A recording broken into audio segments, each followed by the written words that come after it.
Hello, evening everybody. Hope everyone's good on this Wednesday. I've just, whilst I'm trying to get this going, noticed I've got a bit of an issue. I've got a bit of an issue with Twitch for some reason. That's not going live.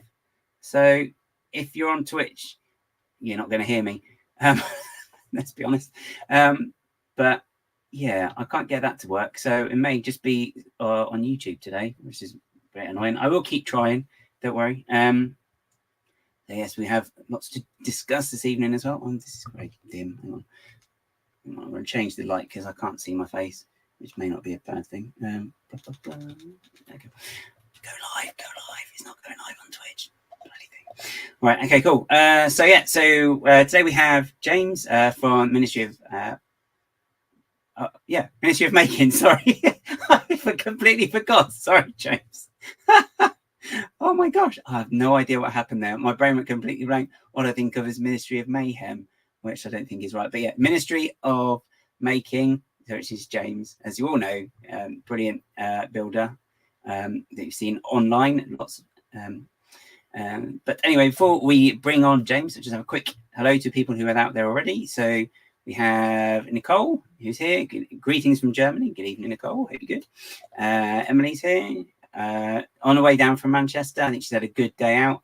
Not so good with her wallet, I believe. Andy's here. Evening, Andy. Hope you're good.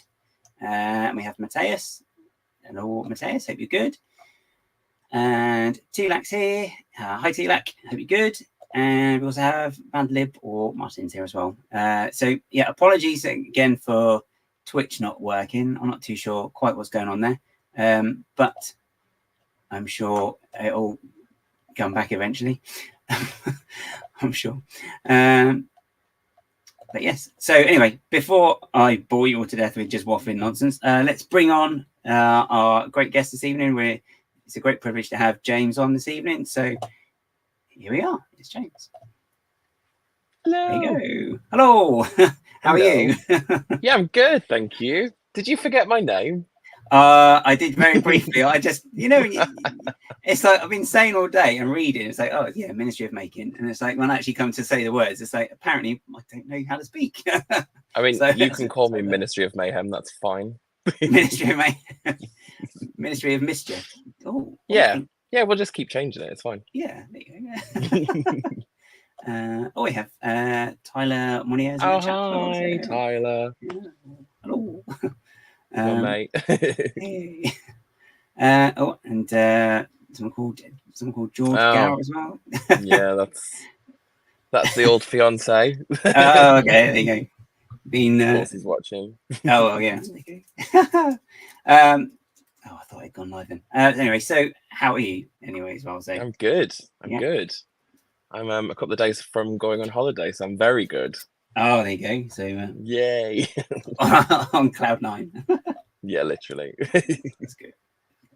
What about you? How's your day been?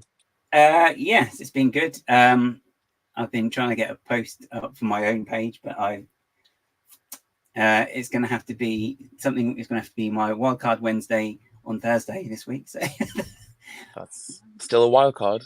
Yeah, well, exactly. That's how it's super wild. It's just on the wrong day. So just keep them waiting. It's fine. Yeah, that's it. They just can't come back for more. Then right, that's how it works, isn't it? Yeah.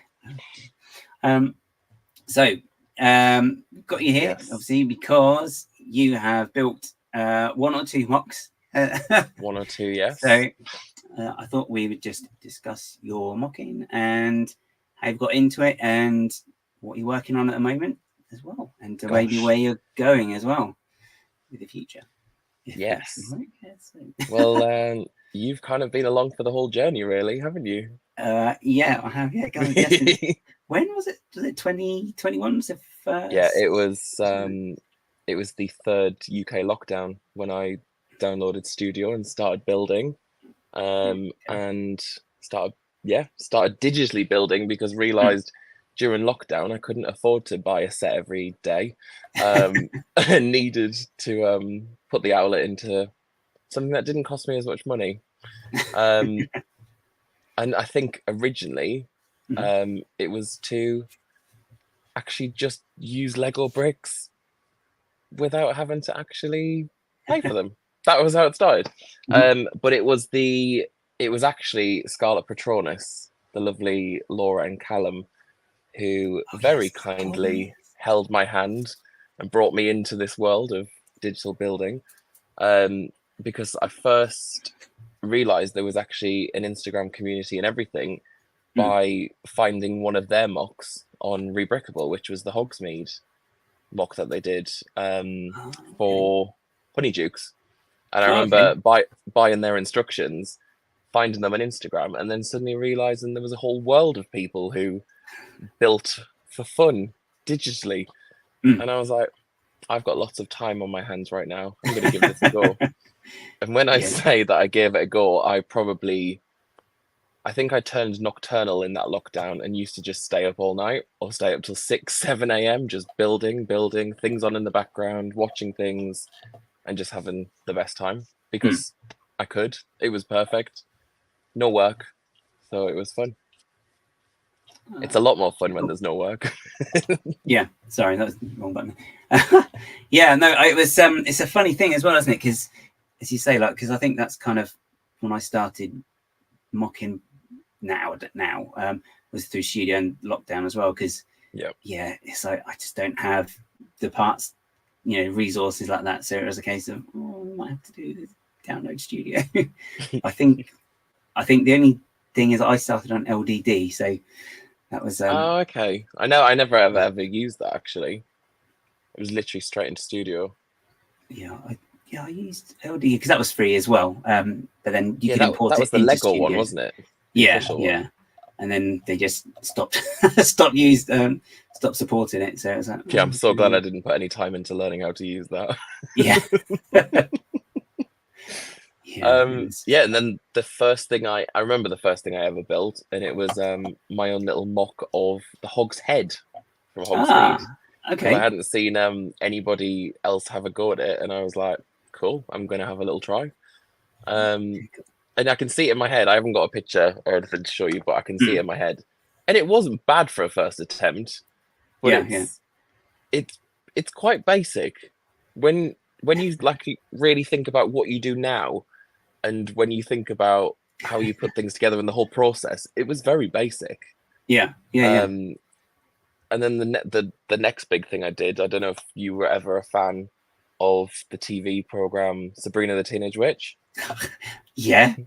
What now? Do you mean though the proper version or the latest or the new version? The proper version. Oh, okay. Yeah. Of course I was. Melissa Joan Hart, the 90s. How could you not be? Honestly. Yeah, I survived on it. And I literally watched every single episode whilst building the set, and I did it as like the Friends apartment and the Friends Central Perk and everything. Oh yeah, like it was like TV studio. It was like that style. So I had the living room, which went to the kitchen, which had the staircase, and I loved it. But back then, it was when I used colours and parts that I knew didn't actually exist. Oh yeah. Yeah, I mean, who knew that if you ever actually wanted to build something in person, you'd have to actually have a brick that exists? Well, yeah, exactly. I mean, I think, when you first start on studio, it's very easy to just do that, isn't it? Because I think there's a set. I think it's default on the latest versions, maybe, but you can go in there and you just pick a part and you'd be like, oh, excellent.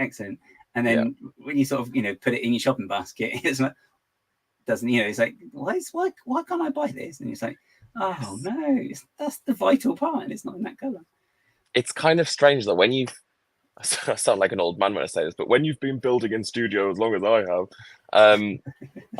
you kind of don't realize some of that stuff. Like when I'm doing this collaboration, hi Greg, that we'll talk about with my lovely friend Tyler, and he's brand new to building on studio, like literally brand new. And you don't actually realize how much you've picked up over the time of building until somebody's completely fresh to it. And that's not just like how to use it as a program, but also what exists and what doesn't. And if you are going to end up selling instructions and people are actually going to build it in their own home, that they need to be able to get hold of the parts. So sometimes you can want something to look a certain way, but those parts don't exist. So you've got to find a different way. And that is, I think, one of the things that has been the most challenging. Along with the actual instruction pages, as you well know. I think I've done instructions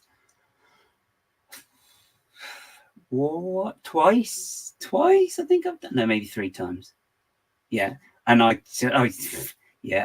apparently I don't have that as much patience as I thought I did, because it is quite tedious, isn't it, actually doing the instructions in studio as well. So do you know what's even worse, Gaz? What's that? When you've got to do them 2 or 3 times because the file is corrupted or you've lost everything. And you have to start brand new on those 2,000 pages, which you're going to take down to 500. Which, you know, I'm not going to say happened for Quality Quidditch Supplies, but it did happen for Quality Quidditch Supplies. So by the end of it, I could have probably just told somebody how to build it rather than actually have the file for them. That was also the same one. Can you remember the day I messaged you and I was practically in tears because I'd put that animation render, which had been on the laptop for a whole week. It was 7 days and it got to 99% and then corrupted. So that's great. Oh gosh. Yeah, that was see, and I thought my laptop wouldn't even do 7 days. It's still I'd have to start it in January for next January probably. Yes. Bless it. Yeah, I remember when I first started, I was using a very, very old laptop and renders. It would just pop up and say 3 days. You'd be like, okay. Yeah, okay, that's fine. I can deal with it. I think that's because you can do, there's loads of different options as well, isn't it? Because you can have it just spinning, and you can have like all the bricks falling down, which I think is probably the one that takes longer.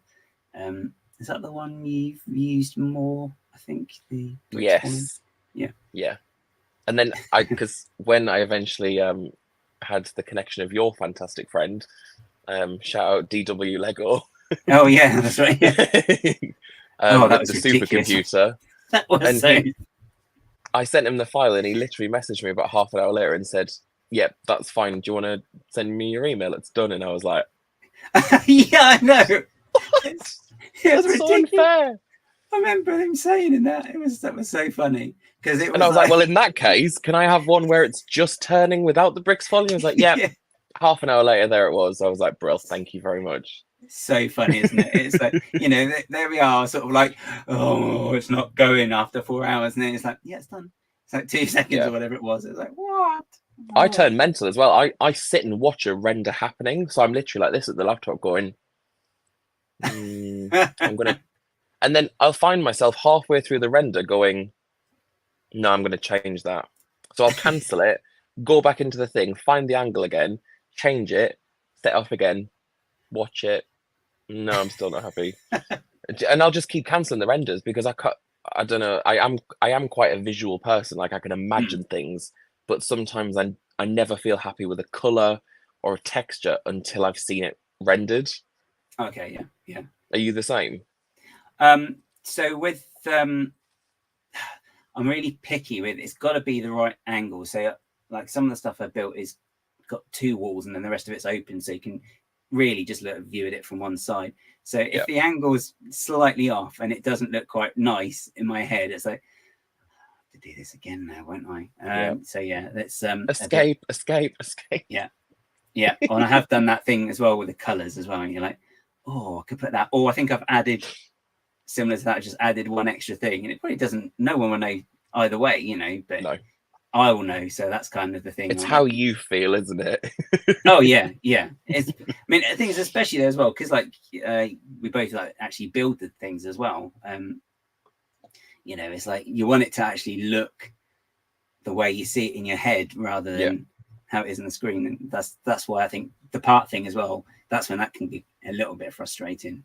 Without sounding really soppy, it's probably the part of all of this that I didn't. There's 2 parts that have really kind of surprised me and overwhelmed me really, is the day that you have all of your pieces and you're ready to build your own design. That's surreal. And then, I mean, horrific at the same time, because you've waited forever for them to arrive, and then you've suddenly got a table full of bricks, and you're like, oh, this is not. So that, yeah, but having your own design in front of you, and then the other thing that really surprises me is seeing it in other people's houses in different countries, in their own cities, and it's mind-blowing. And like I think I always sound really like, I think I say the same thing where I'm like, oh my god, I'm so overwhelmed, but I'm genuinely overwhelmed because it's in the Netherlands, or it's in Germany, or it's in the USA, and I'm like, they've got my design in their house. Yeah, but yeah. I've skipped ahead a couple of years here. Well, yeah, well, so I mean, obviously you did the Hogshead first, but then the first one you shared was the actual Ministry of Magic, because that was the first one. I think. Yes, the first series you were doing, wasn't it? Yeah. So the Ministry of Magic's a weird one, because I was, and still am, obsessed with the interior of the Ministry of Magic. Me and my other half were watching Order of the Phoenix the other night, and every single time the scene comes up where Mr. Weasley and Harry go into the Ministry, it just blows me away. I just love that set. Yeah. And it hadn't been done at the time. There wasn't an official set. I think the only person who'd ever done one was Eric Law, when he did like, I don't even know if he'd done his big giant one, because he was the one who did the staircases and everything. Okay. So I don't even know I can't even remember if he'd done his Ministry yet. So I was like, I like something that hasn't been done. Yeah, I know what you mean there. Because I don't really like. I love anybody who builds the Hogwarts castle, but I've seen too many amazing versions of that build that I don't really want to compete. I don't really want to kind of. I look at it and go, "That's fantastic." I don't even want to touch it. Do you know what I mean? Yeah. I've got I think I'm a bit like that with some things as well. So because you used to do the minifigures as well, didn't you? With well, I mean, I've got some in the Ministry of Magic, but let's see what I'm on. Let's do this. Oh yeah, let's have a look at some pics. So bear with, caller. This is always going to be slow. Okay, so yeah, this is. Oh my god. Oh my god. Taking you back to 2021 now. So this is your version of the Ministry. This is 2 years before they released the actual official set, or was it? Yeah. Because that came out, was it 2022? I want to say. Yes. 2022. Yeah. Do you know what? I'm going to be really honest. I hate that. When I look at it, I hate it. Do you really? Yeah. So, I have. This is what's really funny. I have redone it. Ah, okay. But just nobody's ever seen it. Because you did actually build it though as well, physically build it, didn't you? Because I remember, I think did you have pictures on your page, or did you just send me pictures of the build? I think I just sent you pictures. Yeah, it was a very good lesson, because I spent so long on it. Yeah. And it didn't work. It just didn't work. It was the actual scale of it was off. It was one of the only things that I've ever built in studio and then realized actually it was way too big, and actually the part usage was quite wasteful. There's lots of black bricks, and I know that's probably a really stupid thing to say, but it just didn't work. It wasn't what it should have been. And but I'm kind of like, I've kept it there because it's part of my own little personal building development, really. Yeah, just because there were a couple of versions of this. That's a bit too honest, isn't it? See if I've got any more pictures. Oh yes. Okay, yeah. So I'll come back to minifigure in a minute, but because you were working on like the whole atrium area, weren't you, as well? So yes, you did the fireplace. The idea was you'd have one fireplace, but then you could just duplicate it to do that entranceway, wasn't it? Did you? And you built this one physically as well? No, I didn't. Oh, okay. What did I think you had? The only things I've ever built physically is all of my Diagon Alley buildings, which are behind me. The first atrium, which completely got smashed up. and okay. the little coffee kiosk, which I did. Oh, Which is okay. just a fun little build. That's the one that's part of the Ladbroke Grove series, wasn't it? Yes. Yeah. Yeah. Okay. That's great. Yeah. But yeah, because I remember seeing all the well at the time, obviously I still see them now. But yeah, they were really. It was quite really cool when you see the whole thing all together. I did enjoy the toilet. I know that was a really random one, but that's technically the entrance to the ministry. You know, when they flush themselves down the toilet. I loved doing that one. That was really, really fun. And when you did start as well, that was kind of you did do all the figures as well. I mean, this was one of my favorite figures that you designed, actually, was the Rita Skeeter, just because it just screams Miranda Richardson. Yeah. And it's just and the book as well, actually. The book cover was awesome as well. Well, I remember when I actually did that figure, I had a close-up picture of her face, and I put it into Photoshop, and I literally stretched her face out so that it kind of would wrap around a minifigure, and then I painted on top. So it was probably the only time I've hi. It was probably the only time that I've ever done that with an actual face, but it had to have that. It had to have Miranda Richardson's like slightly wonky smile. Yeah, or it just wasn't going to work. No, because you did do several. Because what is quite funny, actually, looking back though, is the fact that you have done the figures you did. Which way was it? This way. Yeah. So these are kind of Lego did the same figures when they brought the set out officially, and I think this guy in particular, I can't remember his name. I feel like I write muggle myself. Runcorn. That's the one. Runcorn and Mafalda Hopkirk. They look very, very similar to the official ones as well. So yeah, I actually got an email from Lego saying that they'd used mine as inspiration. Really? No. Oh, for goodness. Oh. Moving on then. I was super impressed. I actually had I can't remember who it was, but there was actually somebody who took these images from Instagram and actually printed off the torsos. Can you remember that? I think I sent you pictures. They'd actually like literally blown it up and printed it off onto sticker paper and put it on their minifigures. Yes, I know.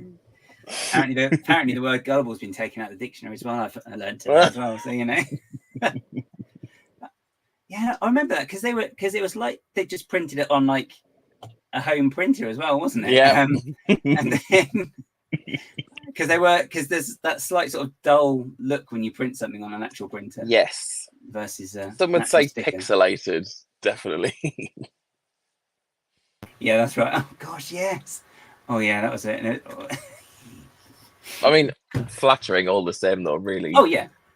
So love it. But I genuinely wanted to have these printed, and I looked at loads of different avenues because when I say that I spent hours on particularly Mafalda Hopkirk's torso, I spent hours. And that's also part of my journey where I realized it was too detailed.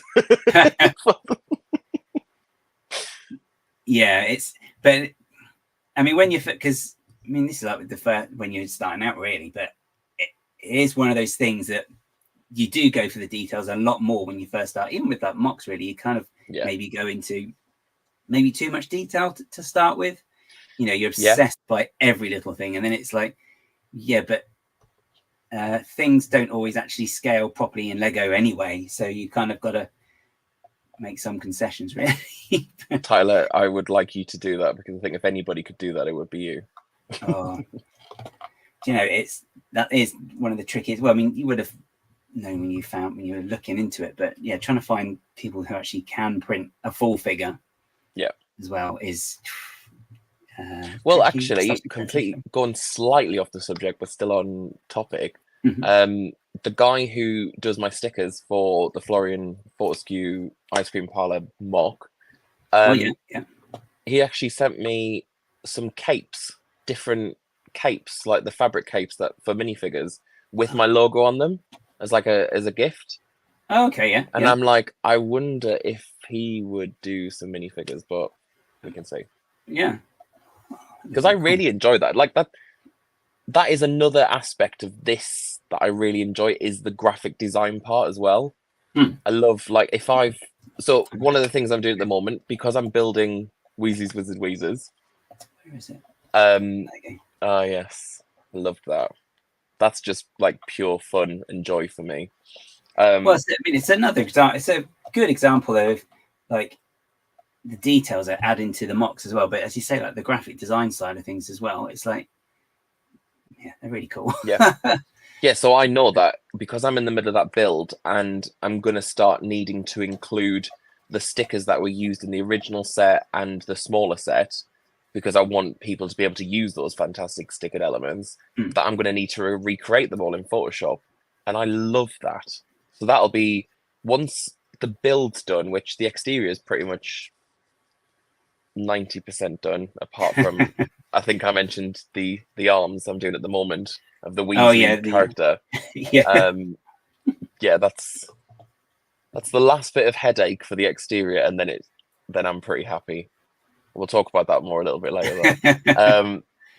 Yeah, so when I actually get to recreate the stickers and everything, I love that, because that's when you've like oversaturated by doing a little bit too much actual digital building, taking yourself over to Photoshop and doing the graphics is actually really fun. As you know as well. Yeah, well, depends. Well, it's just, yeah. Do you not enjoy that bit as much? I do, but sometimes it's. I'm not convinced. Sometimes it's just the faces. I can actually, like, when I'm doing like if I'm doing like a minifigure, the body's fine. I can get that because it's easy to simplify. I find doing the actual faces more tricky to actually get. I know they're not going to look identical, but I just find trying to get that sort of way into it. The face to get the facial expression. But I remember the first one you ever did. Oh, okay. I've got it in my memory, and you've come on so far since then. Like, it was still great, but I think I remember you doing the first one and being like, what do you think? And I'm like, yeah, that looks good. And then you came back with the one that you'd redone, and I was like, that's amazing. Oh, okay. So it's just part of that journey, isn't it? I sound really cliche. Journey. Yeah, it's all part of my spiritual journey. What else did you do for the ministry? Because obviously I've just focused a lot on the actual graphics. That's the word. The probably the picture of the atrium as a whole. Yeah. So this was when I realized that actually everything I'd done leading up to this was never really going to be a set. It was never going to be something that I was going to release instructions for. It's got the fantastic Scarlet Patronus's Ministry Munchies build in there, so that exists. Nice. But I kind of accepted that it was never going to be a set. I probably was never going to build it, because actually there was no exterior. It was all interior. Right, okay. And I think that was, because I'm quite OCD with things as well, there's got to be a purpose to it all. It's got to, like, if I'm doing an interior, it's got to have an exterior. And I slowly realized that I'd done all this work, and if I hadn't done that work, I never would have learned what I've learned. Yeah. So I never regret doing it. But I just realized that it was never actually going to come into fruition. So do you know what? Let's do a nice picture of all those bits together. Okay. And that's my atrium. And that was probably one of my most successful posts, was when I posted that. Yeah. And but it is really good as well, because I can remember you going back and forth about the actual curved fountain as well. Yeah. I'd love to go back to the fountain, actually. I feel like I could do the fountain now justice, because I was happy with like the actual shape and all that kind of stuff. But I would use techniques that I know now to achieve it. So I could imagine having that as a little fountain set. That's probably something I would revisit in the future. Did you have trouble with the gold elements for the statue as well? Yeah, they just don't exist. I mean, this was before the anniversary Harry Potter stuff though, when Okay. there was those gold figures. So maybe I could try and fashion something out of some of the gold parts that do exist. And because I've got a bit more experience with parts that actually do exist, maybe, yeah. So I wouldn't say no to revisiting it. Okay. But yeah, Yeah, no regrets. It was because I mean, I did really like this series as well. Where is it? Because he did this one as well, the actual the whale. arch. Yeah, that was really cool. Yeah, I enjoyed that. I would like to build that as well, actually. Did he do instructions for that one? I can't remember if he did or not. No. I think the funniest thing is, I think I always promised. I think I was always like, instructions coming soon, and then it was like, they're not. Yeah, they're really not. But yeah, but here's a pretty picture. Yeah, it's the thought that counts. That's what it's. But also as well, doing all that rock work as well in studio, it's like hats off on that one. It's like, I've that was a fun one. Shied away from actually doing that in studio because it's like no, it's not for me. I have done it outside of it. That's one of the only things I have done outside in person. Yeah. Just because it's just. Yes, I look at Lego Hog, their builds. Oh yes. And the rock work, I look at it and I'm like, no matter how much I've built over the last couple of years, I could never do that. No. Like that's hats off to them completely. They must do a lot of free building as well, do you think? Yeah. Yeah. And you know what? It's quite nice to have a bit of a balance. And I think my lovely friend Dumbledore's Brick Army has worked on something. I don't know if he's actually told anybody, so I'll keep it private. But has worked on something that he started off in person, and then he's taken it to studio, and then he's taken it back to person, and then he's taken it to studio, and it's actually helped to do it that way. Okay, that's quite obviously when you just do everything digitally, you don't know if it's all going to work. You can kind of hope it is, and I think I've said to you before, even now there's a few little hiccups. When I was building Florian Fortescue's, there was a few snot bricks, really stupid mistake of mine where I'd only used one stud rather than sort of one at the top and one at the bottom. So when it actually came to the real life build, it was just swinging, and I was like, well done. So was that a lot of work to get that one resolved again? Or, no, I mean, it's frustrating because obviously you've ordered all the pieces and then you've followed your own instructions, and then you've kind of gone, oh, that bit doesn't work. But then that's one thing that I'm quite proud of myself for doing, is that I do build it all before I ever release instructions, because I'd never want anybody to pay for something that doesn't work. Yeah, well, that's a good way of doing it as well. There he is. But I think that's actually good though. If you are making the instructions, then you are building it as well, just to make sure it does all work. Because I think that is something that does happen, from how I understand it as well, on some of these sites, is people will just build something in studio, do the instructions for it, and then it's next project time, as opposed to troubleshooting it themselves as well. And do you have any other sort of guinea pigs, if you like, that you get to test build? Or... No, not necessarily test build, but I do have a few select people, including yourself, who I always send quite early images of for constructive feedback. Yeah. And one person that has always been scarily honest is the lovely Johanna from IT Toys, who is responsible for quite a lot of little successes in some of my builds, because I've sent it to her and she's gone, I don't like this bit, and I'm like, okay, cool. Why? And then she's kind of gone, I don't know why. I don't know. That's just a bit. And I've gone, okay. So I've gone back. I've reworked it a little bit, sent it back to her, and she's gone, no, it's still not there. And I'm like, okay, I'll keep going. And I think we had that with Flourish and Blotz's roof for about a week, where I was just sending her renders going, what about now? What about now? Until we finally got there. And then thank God I did, because I ended up loving what I ended up with Hmm. versus what the first render that I sent her. So yeah, it's always good to get feedback. Yeah. Oh yeah, definitely. I think, I mean, generally I don't like sharing my stuff like until it's finished. Yeah. Generally, which I think you're probably the same.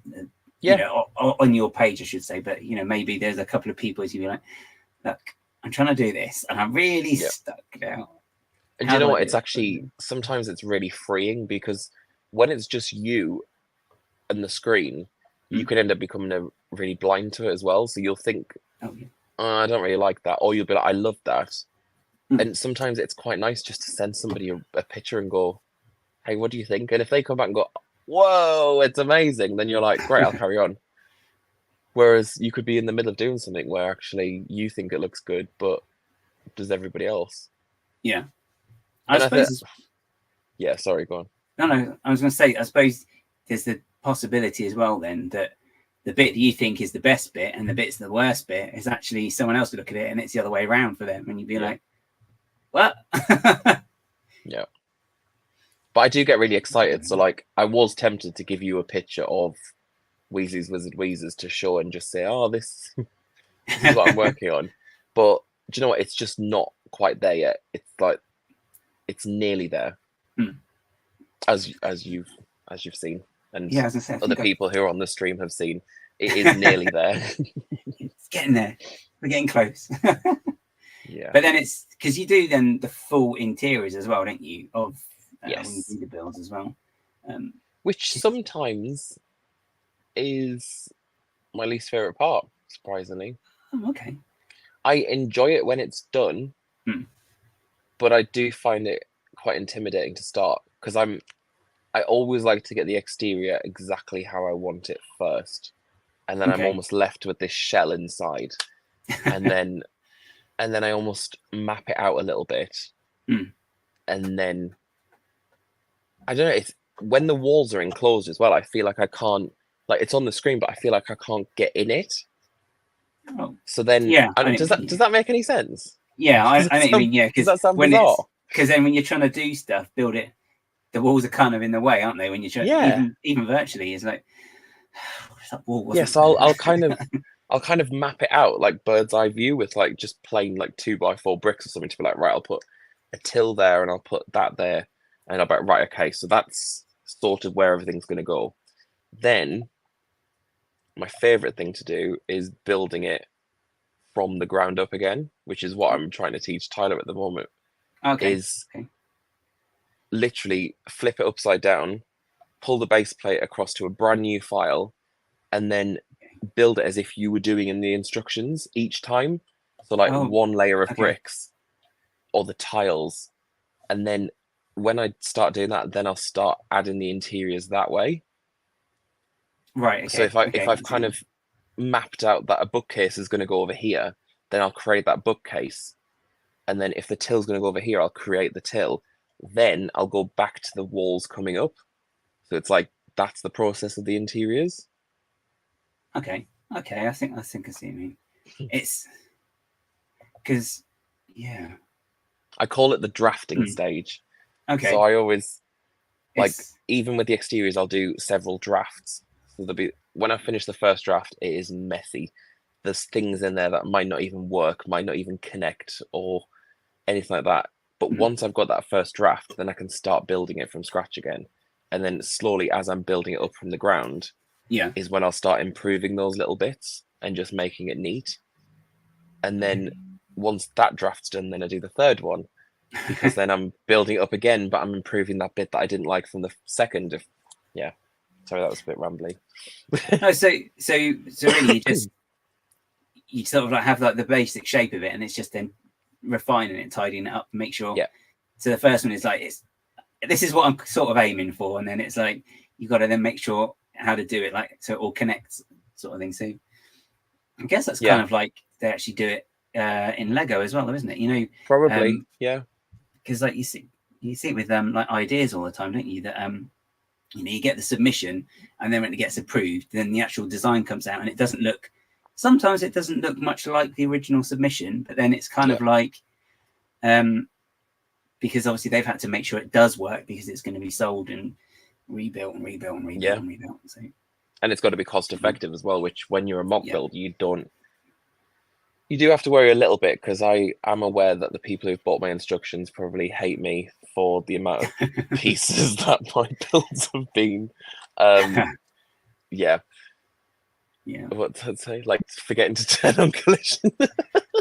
Yeah. So but obviously Tyler and I are in the middle of building a leaky cauldron, and Tyler done such a great job with his first draft, and he sent it across, and my collision is always switched on. Okay. And I messaged him and I was like, yeah, there's loads of pieces that aren't going to work here because they all collide. Oh, okay. That's what that button's for.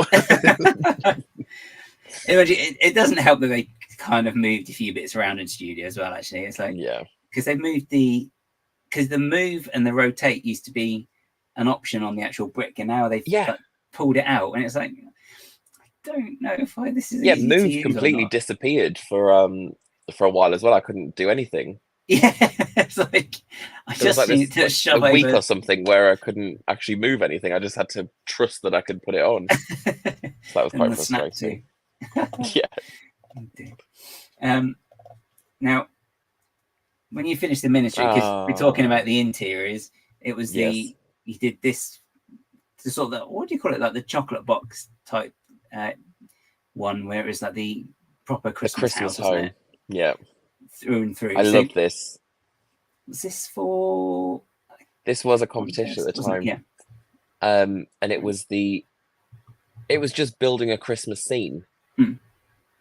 I can't even remember the actual requirements, but I started off by, I think I did the family. It was the kitchen first. Let's have a look. It might have been actually. Come on, keep going. Yeah, this is the kitchen first. Yeah. Funny story about the kitchen.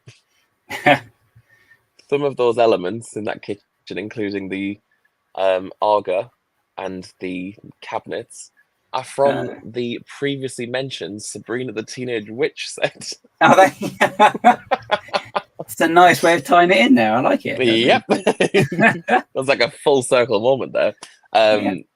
Yeah, I got to reuse those little techniques. I loved this. This was almost my little lesson in interiors, but I love you remember that. Yeah, I didn't stop going on about it, to be honest. I loved doing this. Yeah, okay, you can pay for the pieces then.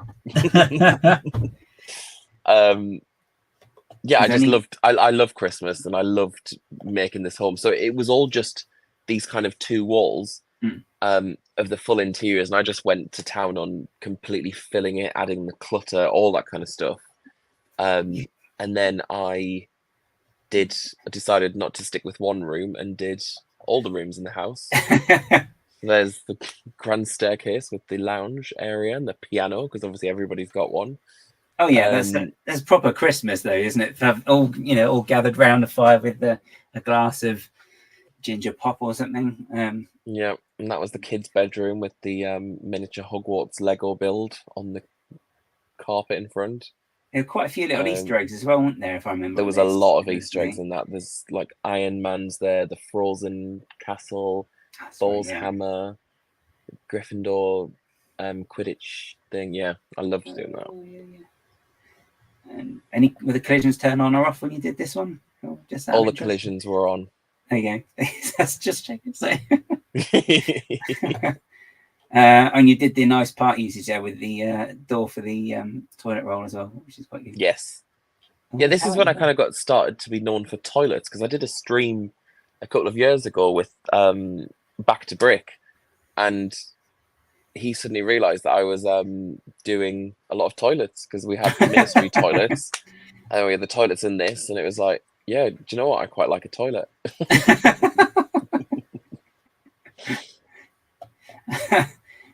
Oh yeah, and the loft room. Yeah. Lego did actually steal my idea though, because you see those beams. Beams. The beams on the roof. Oh, the beams. Sorry, they said beams. Yeah, Just look at those beans. It's like, what? Bertie, I'm looking for Bertie Bots, you know. I'm like, oh dear. Yeah, those beams are obviously from the reddish brown. They do. Yeah. The staircases which Lego have now used for the Burrow set. Oh, of course, yes. So again, they did email. They did ask for my permission. Yeah, I've seen. You know, if I did that twice on the street, that'd be dreadful, wouldn't it? Yeah. I so will. Then yeah, sorry. I was just say I was wondering what that was. Oh, I recognise what these spines. Harry Potter books. Well. Yeah. I love an Easter egg. Retro, and actually, on the Mac computer on the left-hand side, that's the is the actual build of the house before I'd posted it. So on that Mac screen is Studio with that on it.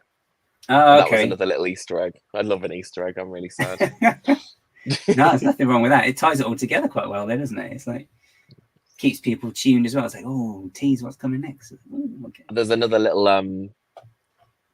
repurposed build there. You see that little frozen fountain in front of the house? Yep. What do you think that is? Would I be right in thinking that's a ministry of? It is a ministry fountain.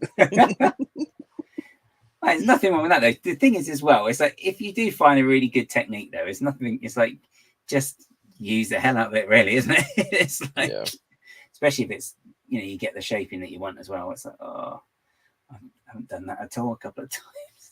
Like, no, I love that. So that every single room that I did for that competition is inside that house. So the bottom floor on the left, you've got that lounge area. Then upstairs is the bathroom above it, and then the kids' bedroom's on the other side. And then the kitchen is the bottom right. That's the right, isn't it? This one, yeah. I do know that. I do know that from right. Maybe. That's right. Yeah. Oh, yeah, and the Christmas trees as well. Yeah, I like that. And this was like the first sort of step away that you did from Harry Potter when you were doing it. Yeah. Wasn't it? And it was when I realized I liked building real things. That I know we joked about the toilets, but actually I do love, and Jesse from Brick designed his little builds that he does of real life things. I just find fascinating. Oh, that's cool. But it's good though, finding like objects like human size and trying to find a way of getting them to look or work in minifigure scale as well, isn't it? I mean, I think on one of the builds I've seen, someone's used one of the window frames as like a sink, but they flipped it around. Oh, that's cool. Actually, what was it you did? Because you did something in the kitchen, wasn't it? Oh yeah, the microwave. That's just like one of the post boxes, but on its side, isn't it? Yeah. I think it was the fridge actually had a snot brick on the side, so it was attached to the fridge. And can the fridge open? Can you remember? Yes. It could. See, all these details. That does look like a lovely kitchen, actually. Oh, you've made me want to actually build that in person now, but it was something like 20,000 pieces, which would be like. And how much is quality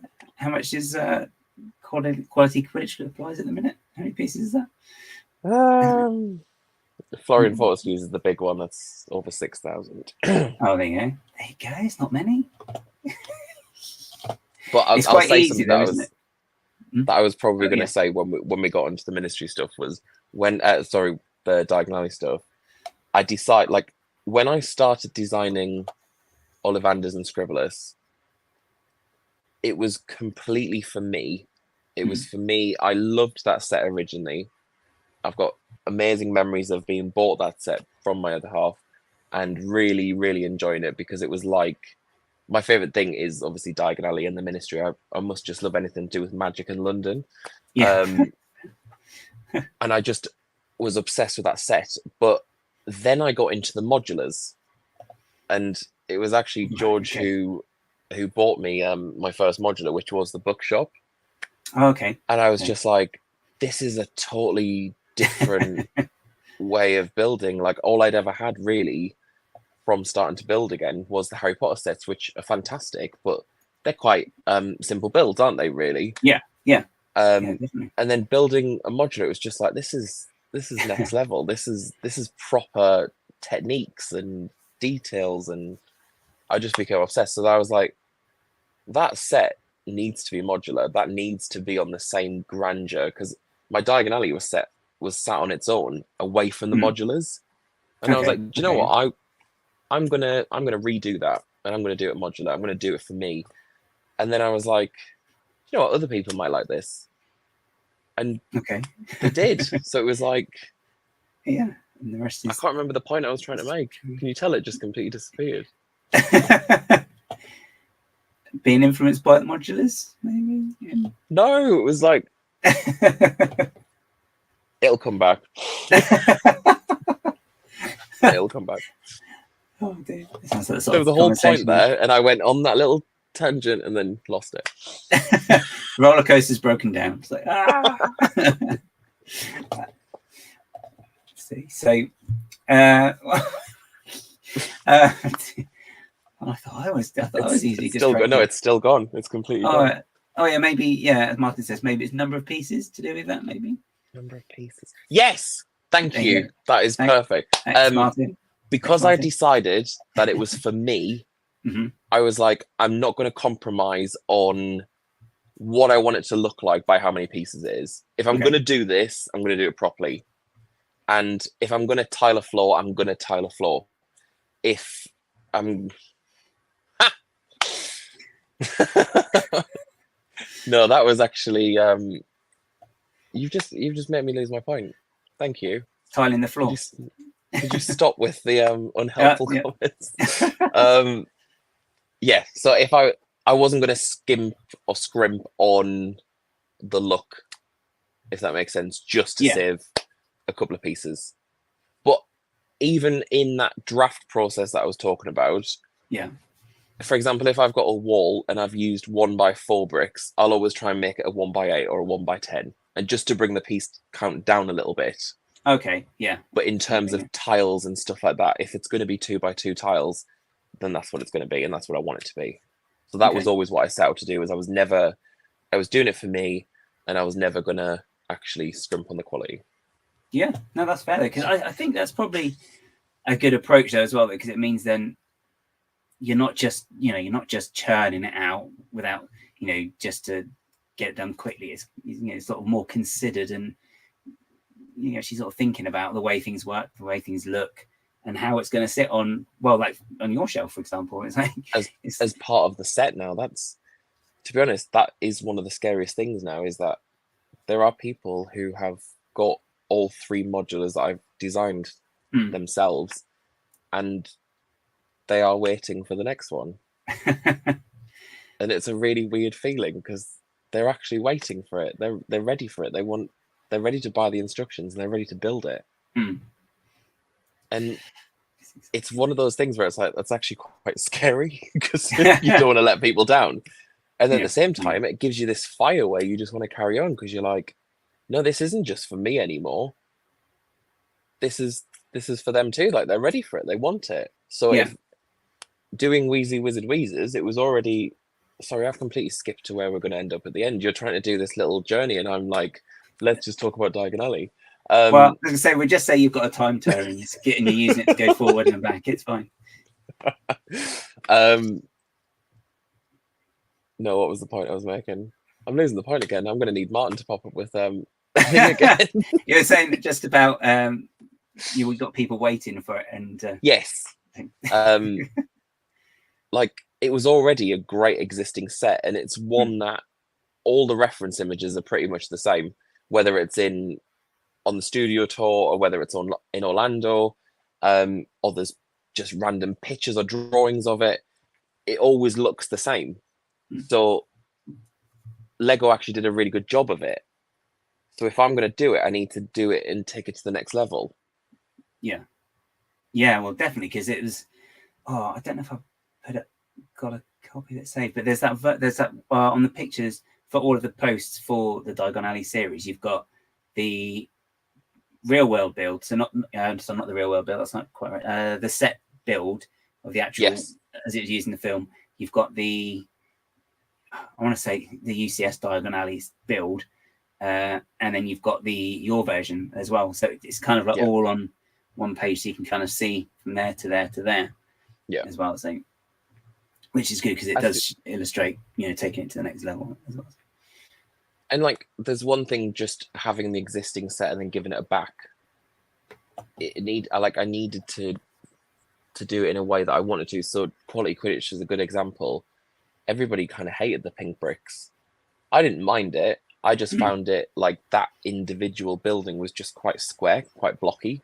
But most people hated the pink bricks because actually the only time you ever see that pink, it's but there's a snippet of it in Philosopher's Stone, and there's a snippet of it in Chamber of Secrets. But apart from that, there isn't really any decent imagery of what that building looks like with the pink. And the pink that you do see, it's almost a very, very light, dirty pink. Whereas obviously the set designers chose to do that really bright pink. And a lot of people really didn't like it. And when I saw the actual Quality Quidditch Supply building in Orlando, not in person, unfortunately, hope George is listening. Hint, hint.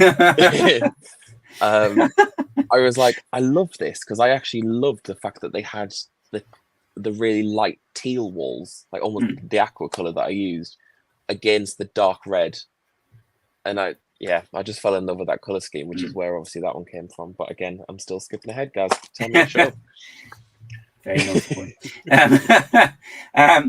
So we've had a few questions in the chat already, so I'll just bring a couple of them up before we jump on to.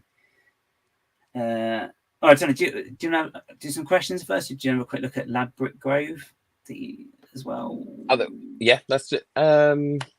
Let's do some questions. Yeah. Okay. Cool. So, first one we've got is from T-Lac. It's just saying, how many of your creations have you seen, of you built or seen built in person? Yep. So, as mentioned earlier, the Ministry frontages, which I didn't like, my very first failure. The little coffee kiosk, which is actually on a shelf. I could bring it over in a sec. Very dusty. And my 3 so far Diagon Alley builds. Okay, yeah, because they're just above you there. They are they? here. Yeah, we've got Ollivanders and Scribblers here, Quality Quidditch, and then Flaring Fortescues. As you can probably see, the dragon from the Gringotts build is on top of Quality Quidditch at the moment because Gringotts is currently here with the minecart system underneath it, and that shelf is already very high. Okay. So it's it's very tall with that mine system under it, actually. Yeah. T-Lac. He does. So he's got this whole series he's done, which has been inspired by the Bricklink designer series, the Mushroom House. So he's done all these all these little builds to go in that. So little beetles and other little things with like characters riding on. So nice! I'll have to have a look. To there. So yeah, it's really, really, really cool. I think he showed a couple actually on stream the other week. I'll definitely have a look at that. Creating instructions is. I usually have to take a week off work just to really solidly go for it. Oh really? Oh dear. Yeah. Oh, no, because it's something that once you've started, you've just got to finish. Yeah. And you've done the hard work in terms of creating all the steps. And we're talking like 2,000 or 3,000 steps in total for one of these buildings. And then you go to the instruction button and it is like 2,500, 3,000 pages, which nobody really wants to go through. So it's but it's satisfying when it's done. Like that moment when you've actually posted it on Rebrickable and you've gone, done. Yep. And now I can rest, but I've got to go back to work. Because it's really quite. It's not because I know it sounds like we're doing instructions. Oh yeah, that can't be that difficult. But you've kind of because I could be doing it wrong, but as I understand it, you have like the one. Basically, you go into the instruction page and your build is there. And then you just basically got to take the bricks off to make each step. That's how I've been doing it. So that's probably wrong, maybe. You know what? It's more about the angle sometimes. because obviously it generates it all for you in a sense from the steps that you've created. But one, you've almost got to imagine that you're not the one who's built it. You're building it without knowing how it's put together. You've got to put someone else's head on to be like, if I had never picked up even a Lego instruction manual, how would I view this? Would I be able to do it? Would I be able to follow these instructions? So sometimes the steps that you've created aren't clear enough, and you've got to kind of pull it apart again and start from the beginning to say, actually, you'd start with that piece and you'd connect that piece, and then then it's about the angle, because it's like if you've suddenly got a whole floor there, and actually you're just adding one piece to here, then you need to be able to really see that perfectly. But then there's also this other thing which I learned the really hard lesson, because when I did the instructions for Ollivanders, I did it before I actually did the pages, before I received the pieces, so that I could follow the pages. Okay, yeah. Realised that I'd skipped all over the joint. Oh, okay. Seriously. It was like 1 minute I was building something at the front door. Yeah. Then the next step, I was over at the back, and then I was back at the front, and then I was over at this side, and then I was over at that side. Whereas actually, you've got to almost have it so that the build's in front of you, and you're doing all the bits that are in front for at least a good 5 or 6 steps, or you're just flipping the build the whole time. Does that make sense? Yeah, I mean, yeah, because you want to just like build up the front wall, and maybe like the bits where it leads into like the court and the next walls, as opposed to doing 4 bricks there, 4 bricks there, maybe 4 bricks there. And you're like, it's not very. Because in my head, I've designed it so I know that that brick's going to go over there. But if I'm looking at this completely with fresh eyes, somebody's going to go, oh, so now I turn it. Oh, okay, and then I put it there. It needs to make sense. You've almost got to kind of do it as like Lego building for dummies in a way, so that it's really, really transparent. You know exactly what you're doing. Well, it's good that you've tested them out really as well, though, because as opposed to feedback. That's by turntable. It's like that's cool. Let's see. Jim asked when we can have an update on the leaky cauldron. Yes, so I can give you a little update on the leaky cauldron. Tyler hates me because as you know as well, guys, work's been particularly taxing the past couple of weeks. My light is starting to lose some battery. Taxing couple of weeks at work, so I haven't spent any time on studio the last 2 weeks, which is really sad. Before I go on holiday, I'm going to be sending the file back to Tyler, who's going to have a look at the interiors. Okay. And then he's going to pass it back to me, and I'm going to do one of my drafts from the beginning to end. And we're just going to keep passing it backwards and forwards. Tyler's considering this is his first thing, he's fantastic.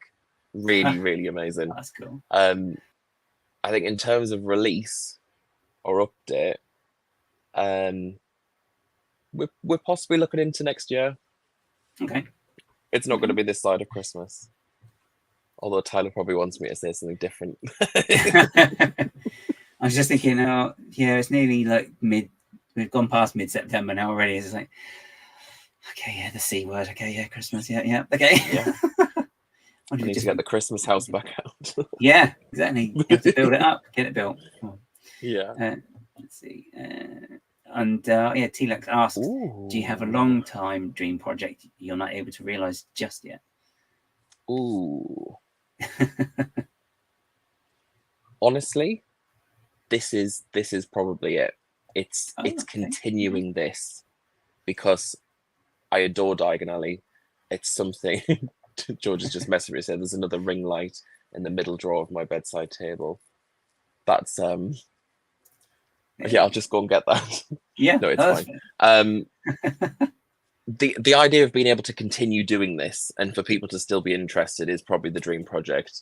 But actually for me to personally be able to display it, so to have a space where I could have the street running completely down the middle with the builds on either side, and be able to see that Diagon Alley from Gringotts, from the Leaky Cauldron, and down the whole street is probably the dream project. Okay, that's really cool. So then would you do just the shops and presumably the bank that has been released, or would you maybe do additional ones that aren't released? Because I know there are a couple that I don't think they've ever had a proper Madame Malkins, for example. I don't think. No, do you know what? That is my personal favourite building. Whenever I see pictures of Madame Malkins, I'm obsessed with the little curves at the top of the door, the purple, and I think Mina Lima put an image out which they've released as like a print of Madame Malkins, and they've almost used like a soft pink brick with this dark purple in front of it, and I'm That sounds nice. I'm itching to design it. Like, I've done a little draft of it, but it's the one that I'm personally the most excited to do. Okay. So I can't wait to do that. And I nearly did it before Weasley's Wizard Wheezers. Oh. And then I was like, well, that's actually really stupid, because shouldn't you just complete the 4 that exist first and then move on to the project? But yeah. So that's my personal one. The order at the moment is the next thing that will come out will be Weasley's Wizard Wheezers. I, again, do not think it'll be this side of Christmas. Just in terms of timing. Yeah. Well, you need to take a week off for Christmas, and the instructions already. It's like, that's already 2 weeks. I'm probably going to be, my birthday's in February. I'll probably, do you know what? That's the goal. February. It'll be released in February. If it's earlier, great. It's good that you haven't actually said a year as well, because that's kind of give you a bit of leeway as well, just in case, you know. Yeah, February 26th. No, I'd love to get it done earlier. Like, it's just time at the moment, and that sounds really bleh. But yeah. So that will be coming out, and like I said, exterior is nearly there, and then it's going into the interiors, which is a little bit intimidating because it is quite an open plan floor. It's got one big staircase coming through it, and there's lots of products and lots of prints and stickers and all that kind of stuff. So it's it's going to be a big one to map out, but it might come together quite quickly because Lego have already done such a good job with those prints and those stickers. And it might just be where I put them so that it feels movie accurate as well. So even when I was we watched Half the Prince last night. I was able to actually see inside, and I was going, yep. So the staircase is in as you come in, and the till's in front of it. So as soon as I've got it mapped out in my head, then it'll just be the process of completely rebuilding it again so that it works and it's perfect. And then once I get to that point, then I'll order the pieces, and then I'll build it. Then I'll do the instructions, then I'll release it. And then it'll probably be the same process with the Leaky Cauldron with Tyler. And then it's Gringotts, which I'm so excited. So I guess that when the Gringotts came out, other than obviously the criticism being the sticker may have been a bit controversial for some people for some reason. I think we all had to cut that, didn't we? Yeah, I haven't got it yet. But what? No, well, no, it's on my list. Okay. Yeah, I think I've got room somewhere. Sorry. Oh, hang on. That was me very subtly trying to grab my laptop to plug the ring light in, and then actually the laptop was propping up the charger for the phone, so it pulled it. There we are. Technology. So I was trying to be really subtle. Gringotts, yeah. So when you see the sets, because that one was actually really nice looking already. So, but but when you're looking at it, do you see things and you think that could be better? So I know I think one of the criticisms is the dome, for example. I think so you're looking at that, and already like the cogs are thinking, maybe if I did that, and it's already, like you've just said, it is already absolutely beautiful, and I really enjoyed building it. But as I was building it, I also couldn't wait to rebuild it from scratch. And one thing in particular, oh my god. Are you on a boat? Literally. I am. I'm not a multitasker by any means. So this is Anyway. Oh, I don't know how to prop that up. Just give me 1 second. Yeah, that's fine. Can you train the dragon to hold it? I'm just gonna go off camera 1 sec. So Yeah, no problem. Yeah, I'll just have a quick catch up as well. I'm going to highlight some people's questions as well. Chris says, Chris says, build it all. Yeah, literally. That is the plan. Oh, there you go. That's useful. Oh, cool. Tyler said he's going to Universal in January if you need any research. No, tell him if he could just get me a ticket, that would be even more helpful. Maybe he could. Oh yeah, a real world. Yeah, maybe that. But we could just get a port key, you know. Right, I'm back. That should work now. Ta-da! You wouldn't believe the wires that are surrounding me. I think I might. No, it's like there's one going down here, there's one going down here, and there's one across my lap. So. Oh, okay. Oh no. Yeah, maybe. Yeah. Yes. A mess there. I would. I'd love to build it all. I mean, there's certain buildings that I look at, and I'm not as excited to do, like Muller Peppers and all that kind of stuff. It's not. But then I suppose it's because I've already got earlier stuff that I am planning to do next in my head. So maybe if I had done them, then I would look at the next thing and go, wow. And I had a really good conversation with Scarlet Patronus because they're such good friends. I never wanted to kind of take away from what they did, because they've done absolutely incredible MOCs of these builds that Lego didn't do. But then theirs fits with the original set. Yeah. And there's a completely different audience for that, and that's brilliant.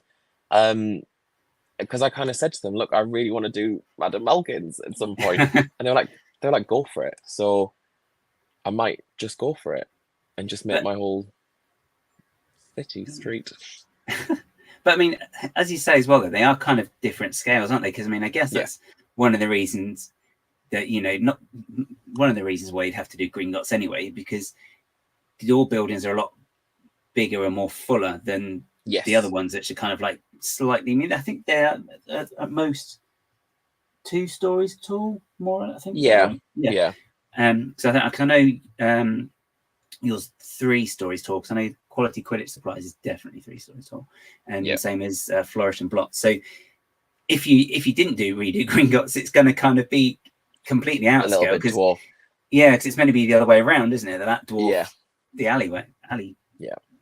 And I think in my head it has quite a nice symmetry, because at the moment the way the street goes, Scribblus is actually the smallest because it's only 2 floors. Then it goes up to Ollivanders. Then it goes up a little bit to Quality Quidditch, and then it goes sort of similar along Flourish and Blot, and then goes up a little bit for Florian Fortescue. So it kind of does this at the moment, whereas actually with Gringotts next to, in that little gap between Scribblus, it'll kind of balance out the street, and add some symmetry. And that's what I'm kind of very conscious of, that it's very easy to just keep going taller and taller and taller. So I think like the very first go I had with the Weasley shop was, it looked 4 stories high. It was massive. And it was like, right, I need to bring this back to reality. I need to go back to Ollivanders, and I want the front, like the bottom floor of Weasley's needs to be the same size as Ollivanders for that symmetry.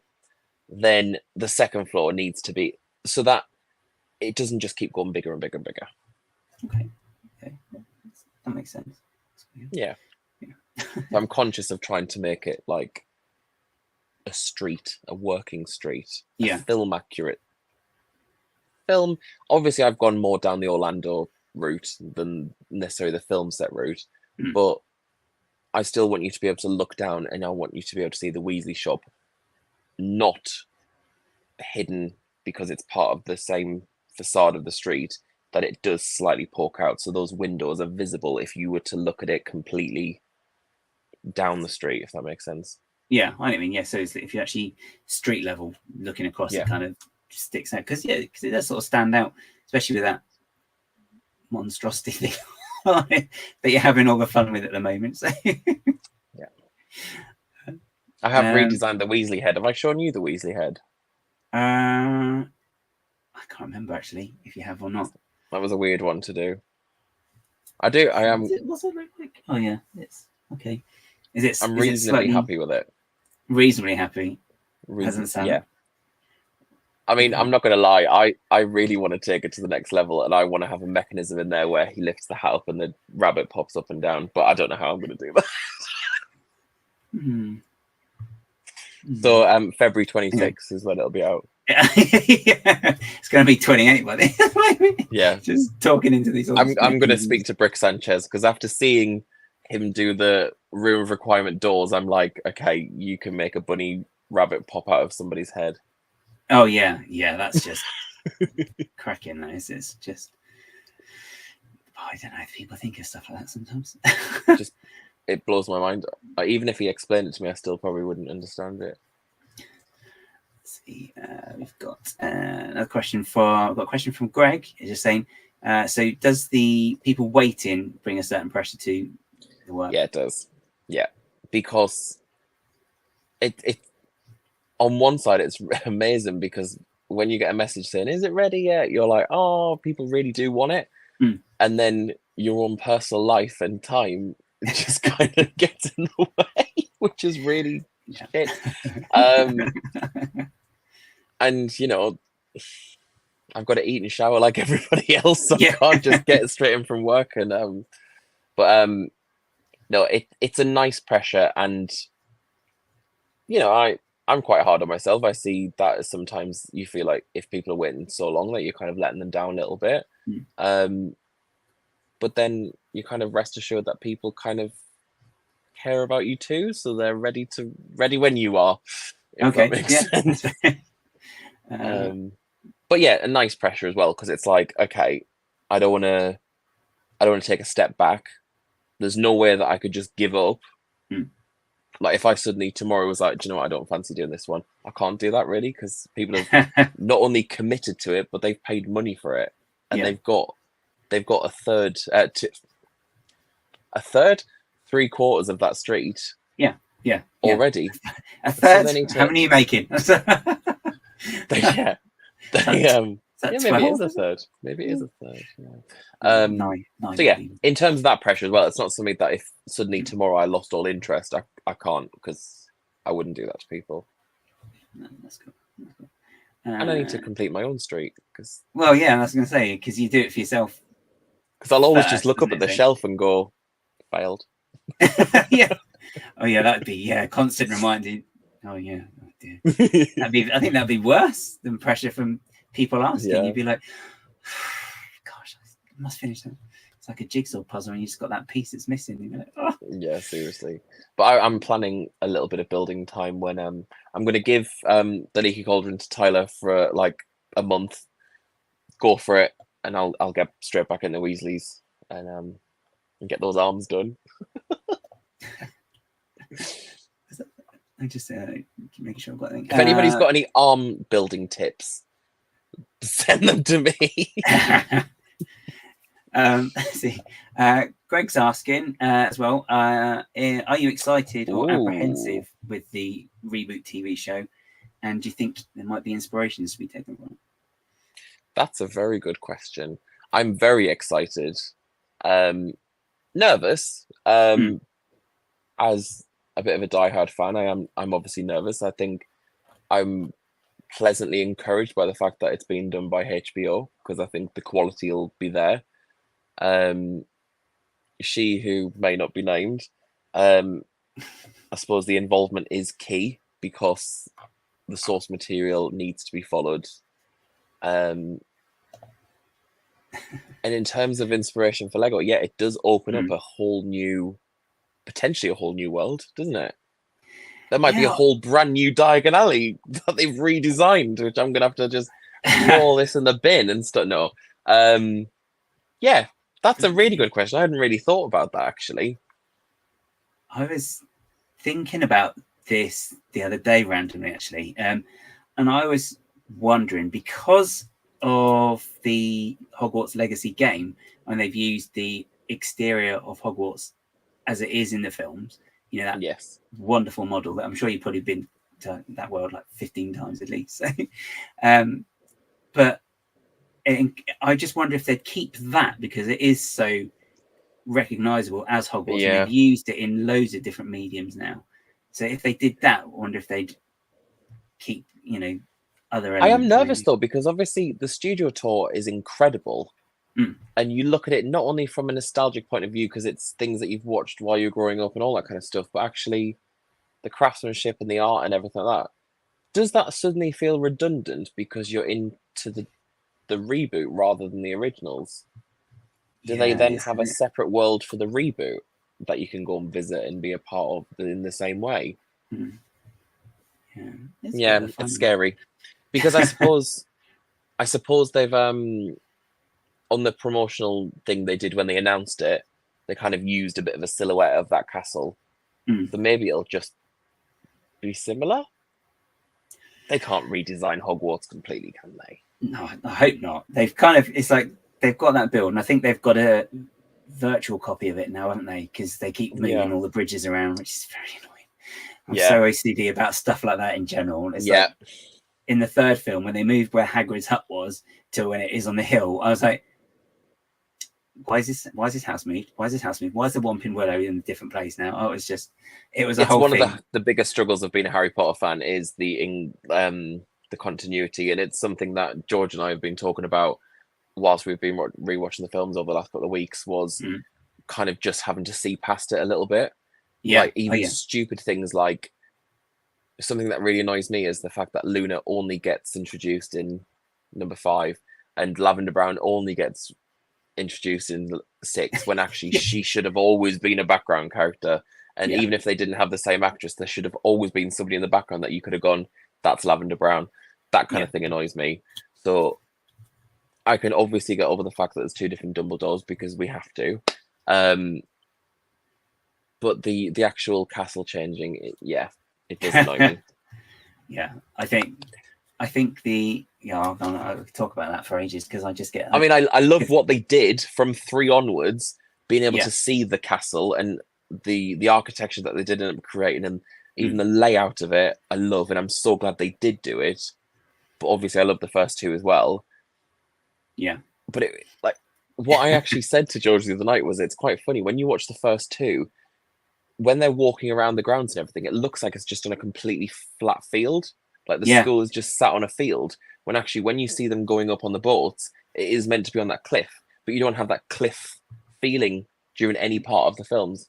No, is that the one? Is it the first 2 that were filmed? Is it Alnwick Castle? I want to say Alnwick Castle, and that was because that's like completely flat. And Durham Cathedral, they did a lot of the McGonagall's classroom and the courtyard are both at Durham Cathedral. Okay. Which I know because that's where I grew up. Oh, well, I know they filmed some of it in the road up the road from here, and they filmed. I know because what's his name now? What's the name of the professor who takes over from Snape as the potions master again? Slughorn. That's the one, because I know his house is like not that far away. Where they filmed Bubbly Babbiton or whatever it's called. Yeah, that's the one. Yeah.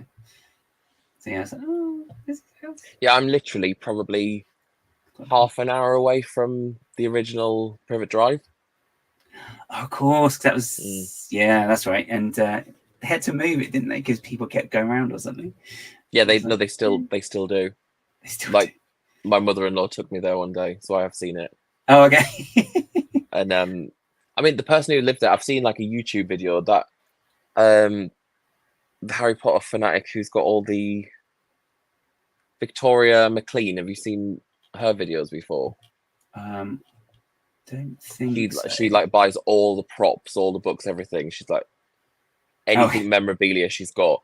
But she did a YouTube video of her visiting the house and meeting the owner, and the owner was saying they don't mind people visiting just don't sort of intrude their privacy. Don't like look through the windows and all that kind of stuff. Like drive past and have a look. That's fine. We love it. We're Harry Potter fans and we get it. Just don't invade our privacy. So well, that's fair. That's fair. We've got the last question now. It's from Martin saying Borgin and Burks as well. So and by extension, I'm assuming Nocturne Alley as well. Potentially, definitely a hard one because of source material. I do like something to copy from, so I like to look back at the image because I feel like you can run away with yourself a little bit if you haven't got something to always go back to, and kind of like something, for example, the cracks in Quality Quidditch Supply. I could have gone mad with them, but actually, I followed exactly where they are on the building. So like something like that. But I could have created too many, really, where actually those sort of 3 is exactly what the building had. So it meant that I was following the source material and therefore got a better look. So with something like Borgin and Burks, it's quite a hard one because it's very similar to Ollivander's in shape. It's got 2 curved windows that go up. It's only when you're designing things that you suddenly wish you had an image to work from, like the Weasley roof, for example.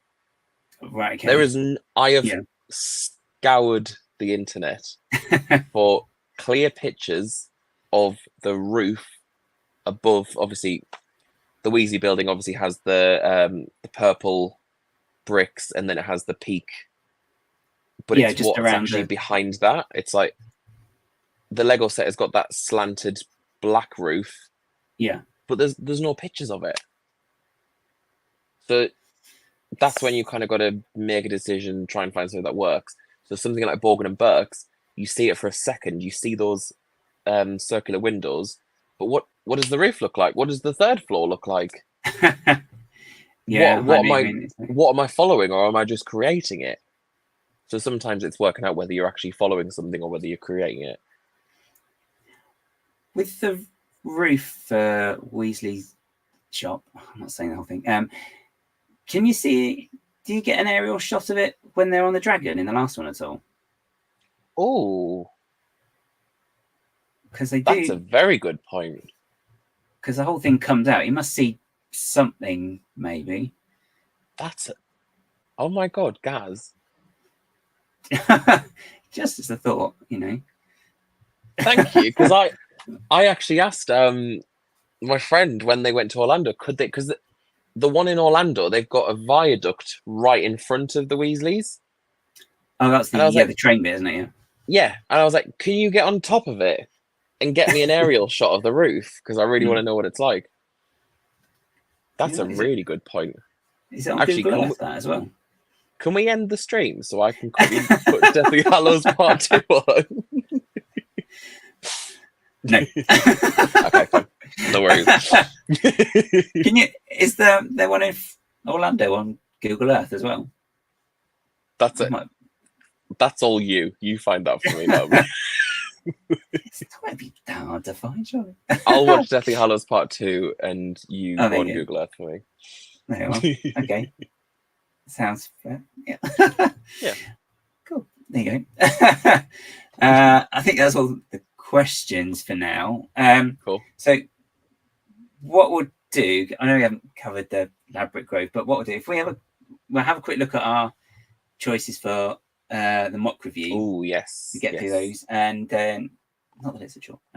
We'll do those, and then we'll jump in and have a look at the Diagon Alley ones as well, just to is that okay? Yeah, that'd be great. Cool. Got to add to stage again.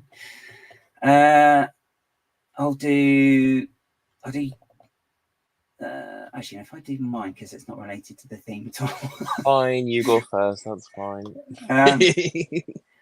So, all right, hold on. I've got to find my bits that they have the information on.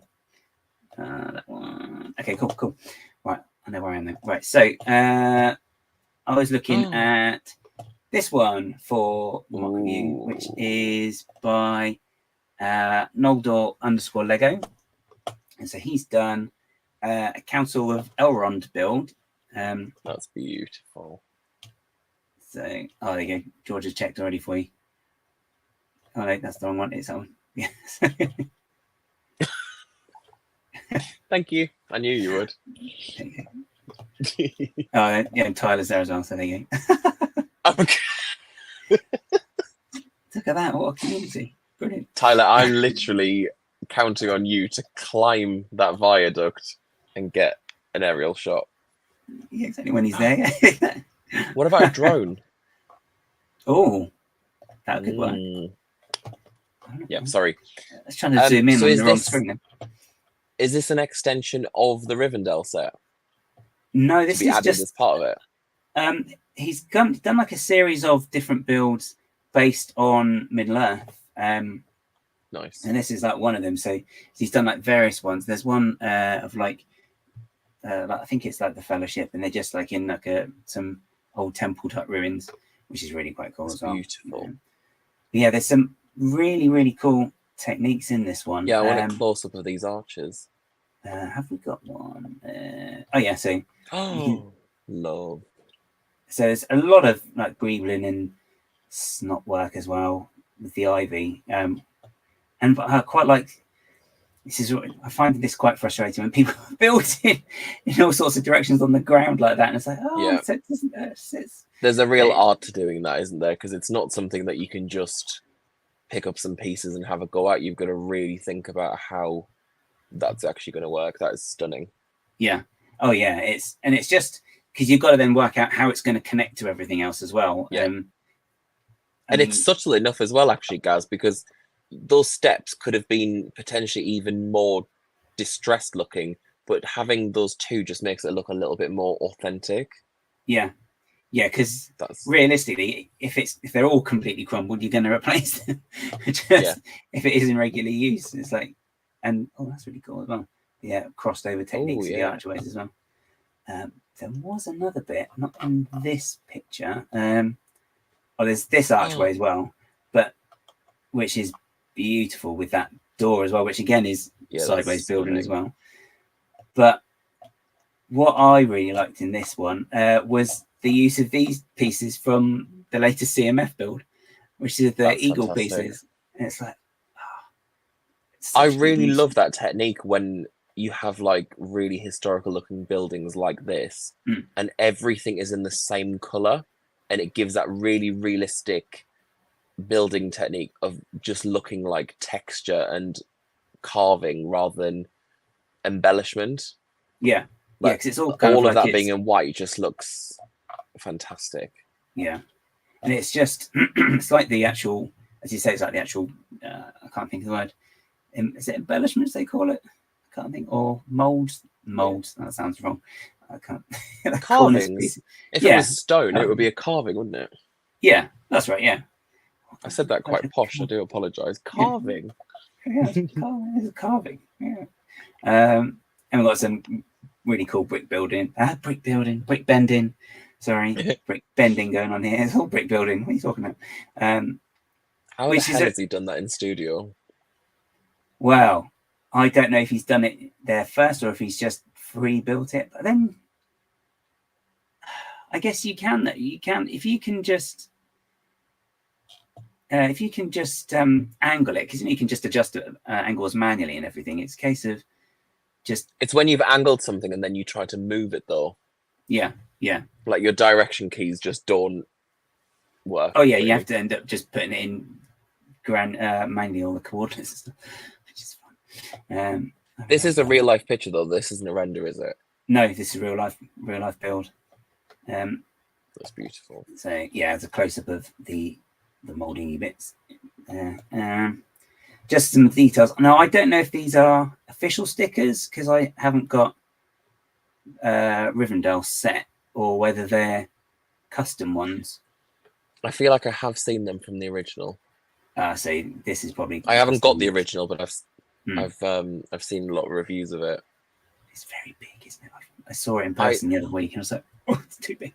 I do. I think it's fantastic. I would adore it. I just don't have anywhere to put it. Yeah, it's the same here. It's something that if Lego libraries existed and you could borrow a set, just enjoy building it and then give it back, that would be one for me. Yeah. Oh yeah, definitely. Yeah, it'd be don't know how that works, but yeah, it'd be a cool idea. Oh wow. Yeah, so then this is then just it lit up. I thought there was one. Where's the piece? I haven't got on. There's a close up of these pieces, and I don't recognise them, but they're like fish. I don't know. Oh, these ones here. I don't know if you can see them very clearly. they're like hooks, aren't they? But yeah, they've got like fins. Yeah, it's like I haven't really seen them before, so I don't know if I it's wonder just if that's something... one of the like battle pieces or something. Oh yeah. Oh, I mean, yeah. I don't know actually. Like a curved sword with an end or something. I don't know. You'll have to ask him, guys. Have to message him. Well, yeah, I would. I'll do that actually. Oh, Martin sent a picture of the rooftops. Has he actually? Yeah. I'll forward it on afterwards because I'm. Thank you. Thank you, Martin. Zooming in, yeah. So that's that's the one. That's my build. So that was Nogdor_Lego. It's worth checking out because he's got some really incredible. Okay. Yeah, and I think he's only quite. I think he's quite young as well. What he said on this page as well. So. Oh really?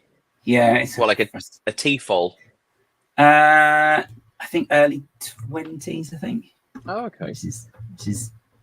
Hang on, I got it. Really young. Well, okay. Younger than anyway. Right. So, younger than both of us. yeah. I was trying to find a nicer way of saying it. Younger than the Harry Potter films. There you go. Yes. Is that right? Yeah, I think that's right. Do you know what? I actually judge people on their age by, so for example, a member of my team who was born in 2007, and you're like, so you were born the year that Order of the Phoenix came out. So gosh. When I hear like birth years, I always associate it to when the Harry Potter films came out. Just need to get a lot. God, I missed out the first one. When she the fourth one.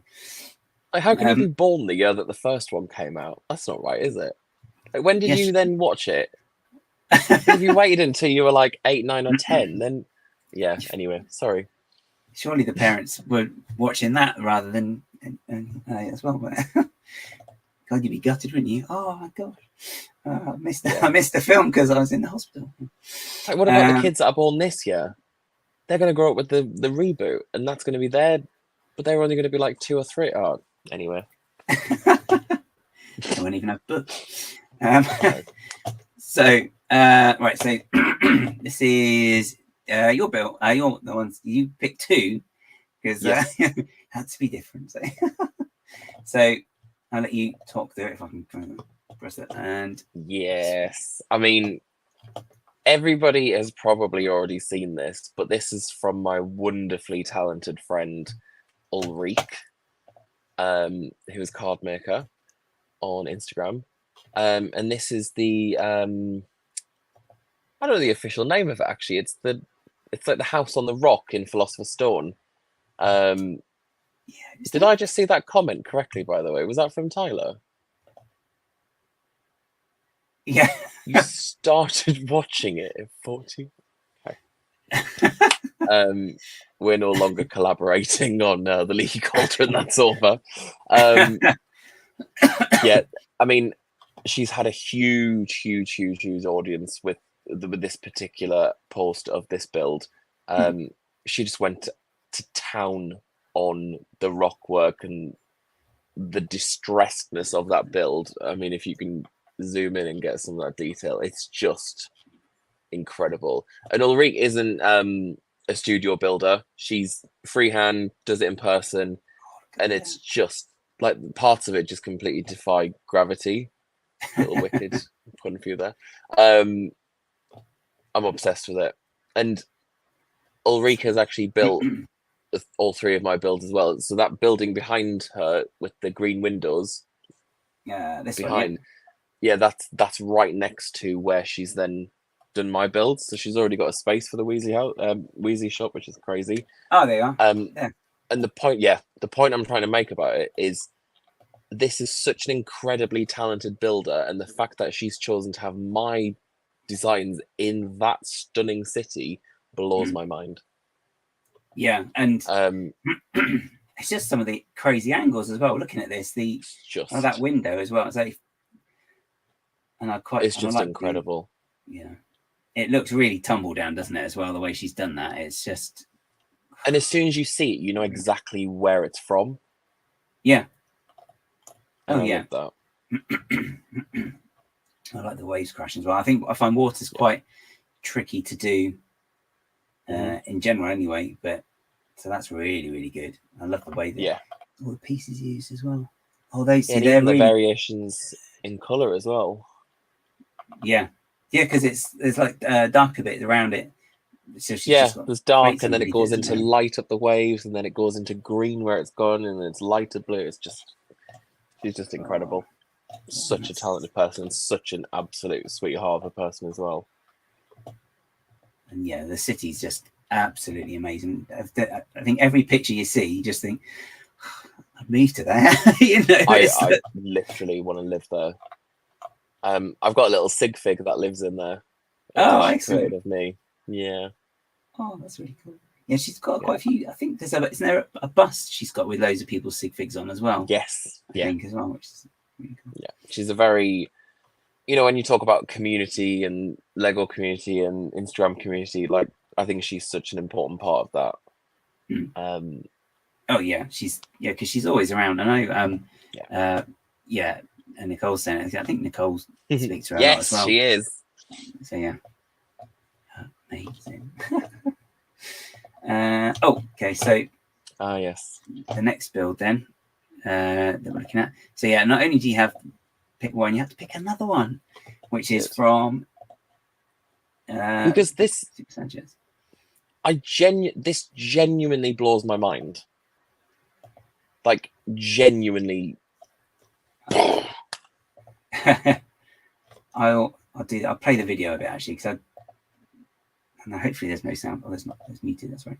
So this is the room of requirement doorway, and it's just like, how do you actually do that?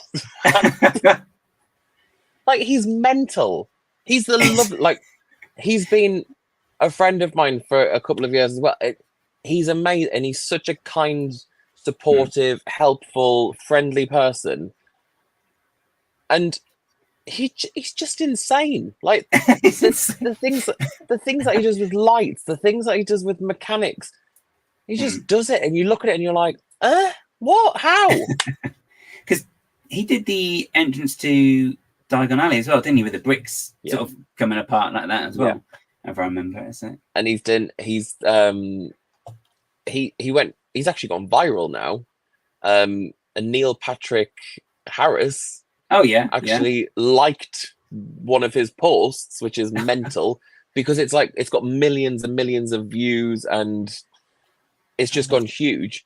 So I'm actually better known now as being one of his comments on that video, which has got my comments got 1,700 likes, which is more likes than I've ever received on anything I've ever posted. But damn. So that should have been my intro. Best known for being having 1,600 likes on a comment on Brick Sanchez's video. No, it just honestly. I think did I put another video of his for the room of requirement? Oh yeah, that's right. So this is just a quick video of when he added, I think he's actually a wizard, guys. I don't think I think magic is real, and I think he's got it. Yeah, I mean, I don't think they're actually connected. I think the wires are there just to throw people off, aren't they? I think, yeah. Yeah. It's it's not real. It's this is actually all magic. But because he's thought of everything, like the light up for the Patronuses as well, and then even the way things come out, it doesn't look stressful. He's just literally just picked it out, and the room's it still looks like it's a whole room, but he's just pulled that bit out like it's nothing. If I didn't like him so much, I'd hate him. Do you know what I mean? Yeah, you mean he's too talented. Yeah, so why can't I do that? One day we'll get that. No, he's really, really lovely. Yeah. Really nice guy. And he did his face reveal recently. Yes, I was really surprised because I was looking through and I was like, oh, who's that then? You know, looking through it, and I was like, oh, okay, it's Brick Sanchez, right? Okay, because he's always just been like a pair of hands pointing at stuff. Yes, Hasn't he? And then yes, with those dulcet tones he's got as well when he does his voiceovers. Yeah, that's right.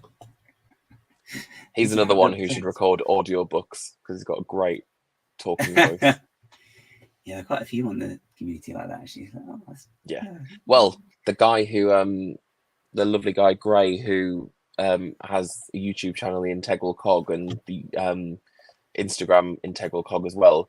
He's the one who's done the stunning reviews of my builds. Oh, okay, yeah.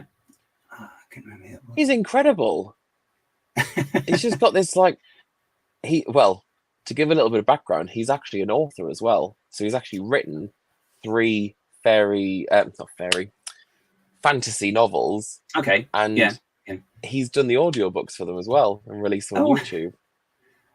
He's just got a fantastic voice. Yeah, very fortunate to have him making those stunning videos. Yeah, that'd be really cool as well. After Integral Cog, I must look him up then. Oh yes. Just if anything, just so something nice, relaxing to when you're trying to. He's just got the most soothing voice I've ever heard. It's like, you know, when you listen to like Stephen Fry or Jim Dale or any of those, it's just fantastic. Oh, sort of like a warm sort of voice that you just be like, oh yeah, sit down and just take it all in. ASMR, Lego, and fantasy and all that stuff. It's a good combination. It's a good combination to have. It's a very good combination. Very talented guy. Right.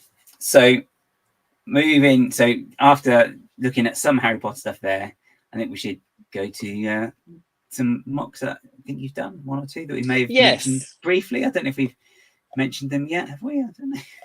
God, no, we probably should actually, because there's probably people who want to hear about it. Yeah. Okay, well, I actually hate myself a little bit because I'm talking about Ulrike's build and I'm like, oh yeah, there's my stuff in the background. Should have just made it all about her. I've gone into the wrong one. Silly. Diagon Alley, not Ministry of Magic. Oh, you've got a lot of picks. Yeah, well, this one. Yay! So yeah, I've got went for the real world picture that we've got here. Yep. The first in your series. So Diagon Alley. That feels a long time ago now. So how long ago was it then when you actually did this one? Well, you finished this one. I started the project January 23. Okay. And it was a New Year's resolution that I was going to redesign Diagon Alley from the original set as inspiration, using as many parts as I could from it and making it modular. So I started designing this in January, and I can't remember when I released it. I think it was June or something. I took a really long break in the middle, which was a completely guilt-free break as well, because nobody knew I was doing it. Oh, thank you. Nobody was chasing me. No, and do you know what? It was, I kind of, again, without sounding really soppy, I felt really disappointed with myself in what I'd produced so far, because I think one of my own personal struggles is that I can't always bring things to fruition. I have all the ideas, like the back catalogue of stuff I've created that nobody will ever see or even have any idea about, is mental. There's so many modulars I've built. Like there's a beautiful like boutique. Oh, okay. Why can't I say like a clothes shop? It's a clothes shop. All right, yeah. London modular clothes shop. I've done a hairdressers. I've done like there's so much that nobody will ever see, and it just started frustrating me that I knew I was never going to be one of those people who could post on Instagram like other people seem to be able to do. I am a little bit OCD with how it is released, as you probably know from like always having to do it in a set of 3. Yeah. And I didn't want to mention that. So I can't get out of that. So I was kind of really frustrated that I'd done lots of fun little projects which people had been really nice about and had liked, but I hadn't finished anything. I'd failed. I mean, I know it's a really strong word. I'd failed doing the Ministry of Magic. I'd finished the Christmas house, but it was never built. It was never done in person. It never had instructions. It was never. So again, and then obviously I did Ladbrick Grove, which was kind of came from the love of modulars. But then even when I kind of built a real one of the Lego modulars in studio and put it next to it, the scale was off again. So again, it was another learning curve. So that felt a bit like a failure.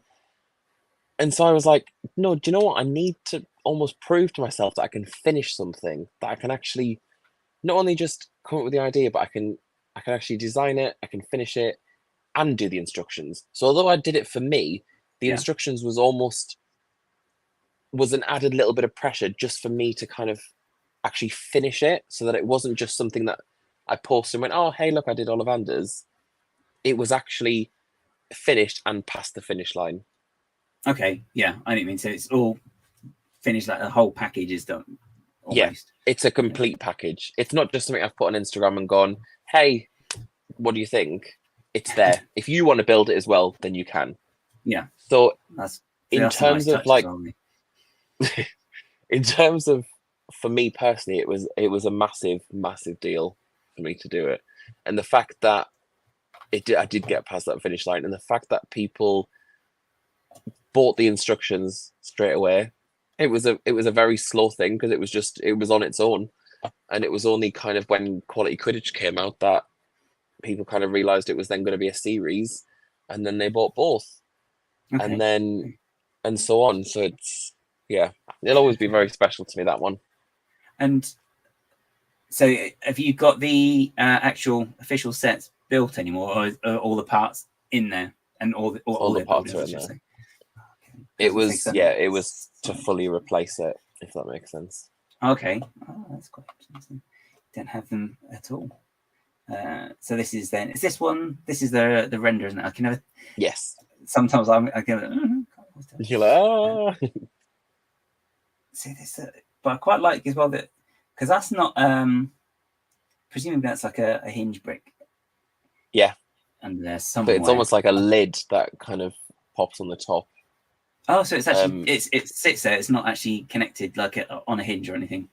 It is connected on the left hand side, but kind of sits on a tiled side on the other side. Okay, that's really cool. And it's an angled wall at the bottom as well. On the scribblers down here. Yeah. Oh yes, yeah. I can see it now actually. Oh my gosh, because it was all quite flat, wasn't it, originally on the original one?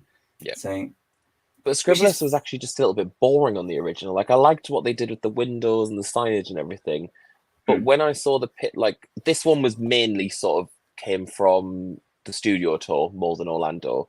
Okay. Thank you.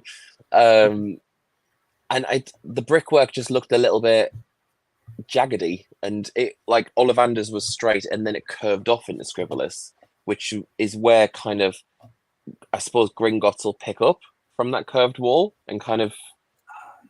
Yeah, that's right, because that's when you're going on the tour, you got Gringotts is there, then Ollivanders is that bit, isn't it? Just there. Yeah. Is that right?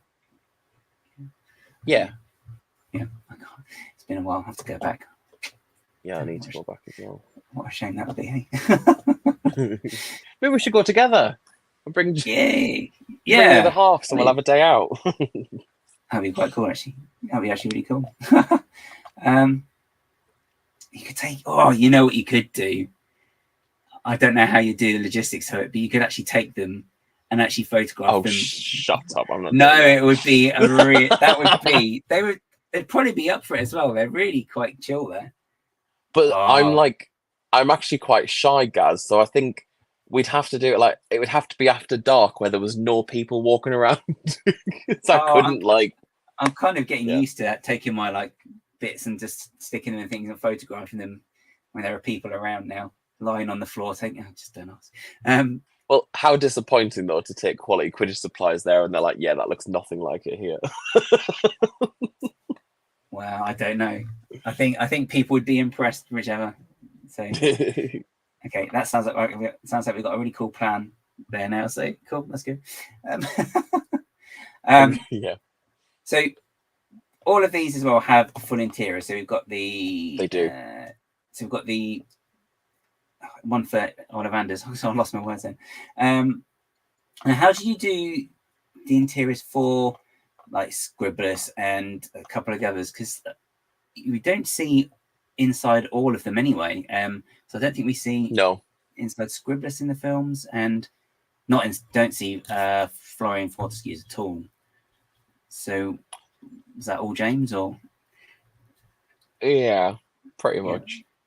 Yeah. Definitely Florian Fortescue's.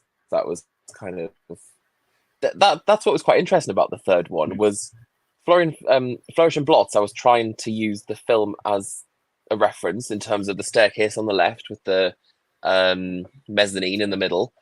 Just jump to it. But something like Quality Quidditch Supplies, I just threw all my ideas into it. Yeah, the mezzanine, and that's the second floor. So that's where would this be the bit where Malfoy I was trying to tilt it like I'm trying to point at it so I can actually touch it, but yeah, the mezzanine where Malfoy would be looking over down into it.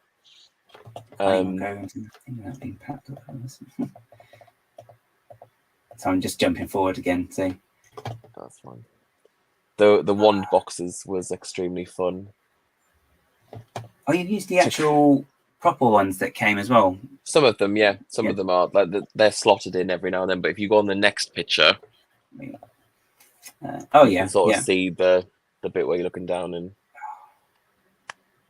that's great though, as well, because that's kind of like that wall, you know, in when you go in the studio tour and you've got that wall where you've got with all the names on it. Yeah, that's just so reminiscent of that. It's brilliant. I love it. Oh, thank you. That's a really cool stair technique as well, actually.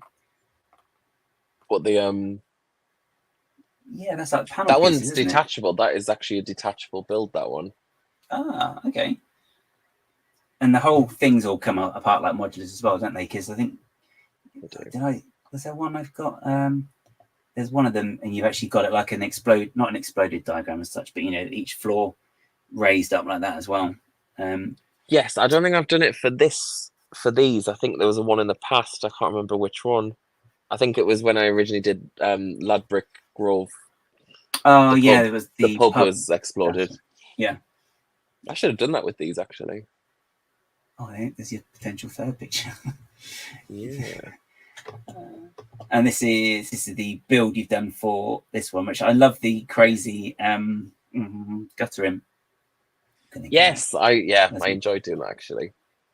One of the little things I love about this is I liked the fact that the frontage was curved in the original set, but it was literally only like 1 or 2 degrees, and I decided to take it to like 5 or 6 degrees so that it was a real kind of impact. And in person, I love this one in person, like particularly that ground floor, because of that really sort of angled front.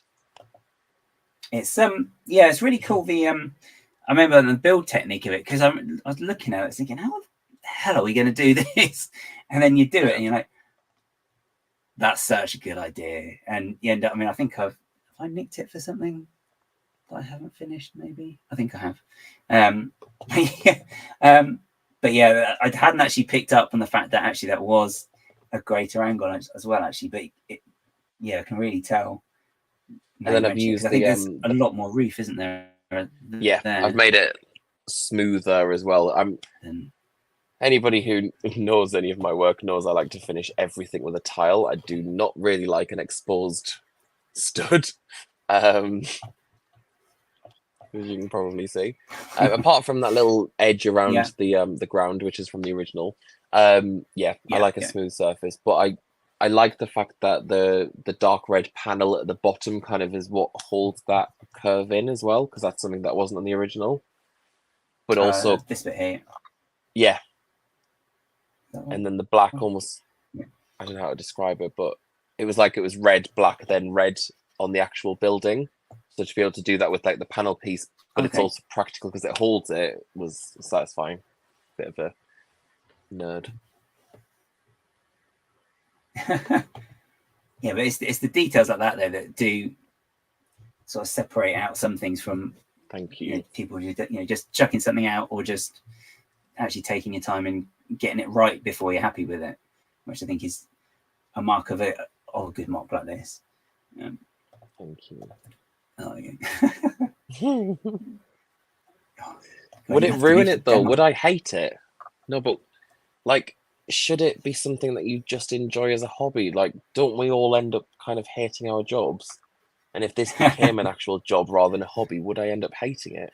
Would I feel the same about it? I've wondered that as well, because someone said, "Oh, you could do it full time." Well, not actually this, but what if you did? What if you could do it full time? It's like, I don't know if I would though. It's like I enjoy it. It's a nice feeling because it does sometimes feel like my second job, which can be a little bit of a blessing and a curse because sometimes I'll feel really guilty if I haven't put any time into it. Like, say there's an evening I haven't done something because I haven't had time. The next day I'll kind of beat myself up and be like, "Oh, you should have got this done by this time."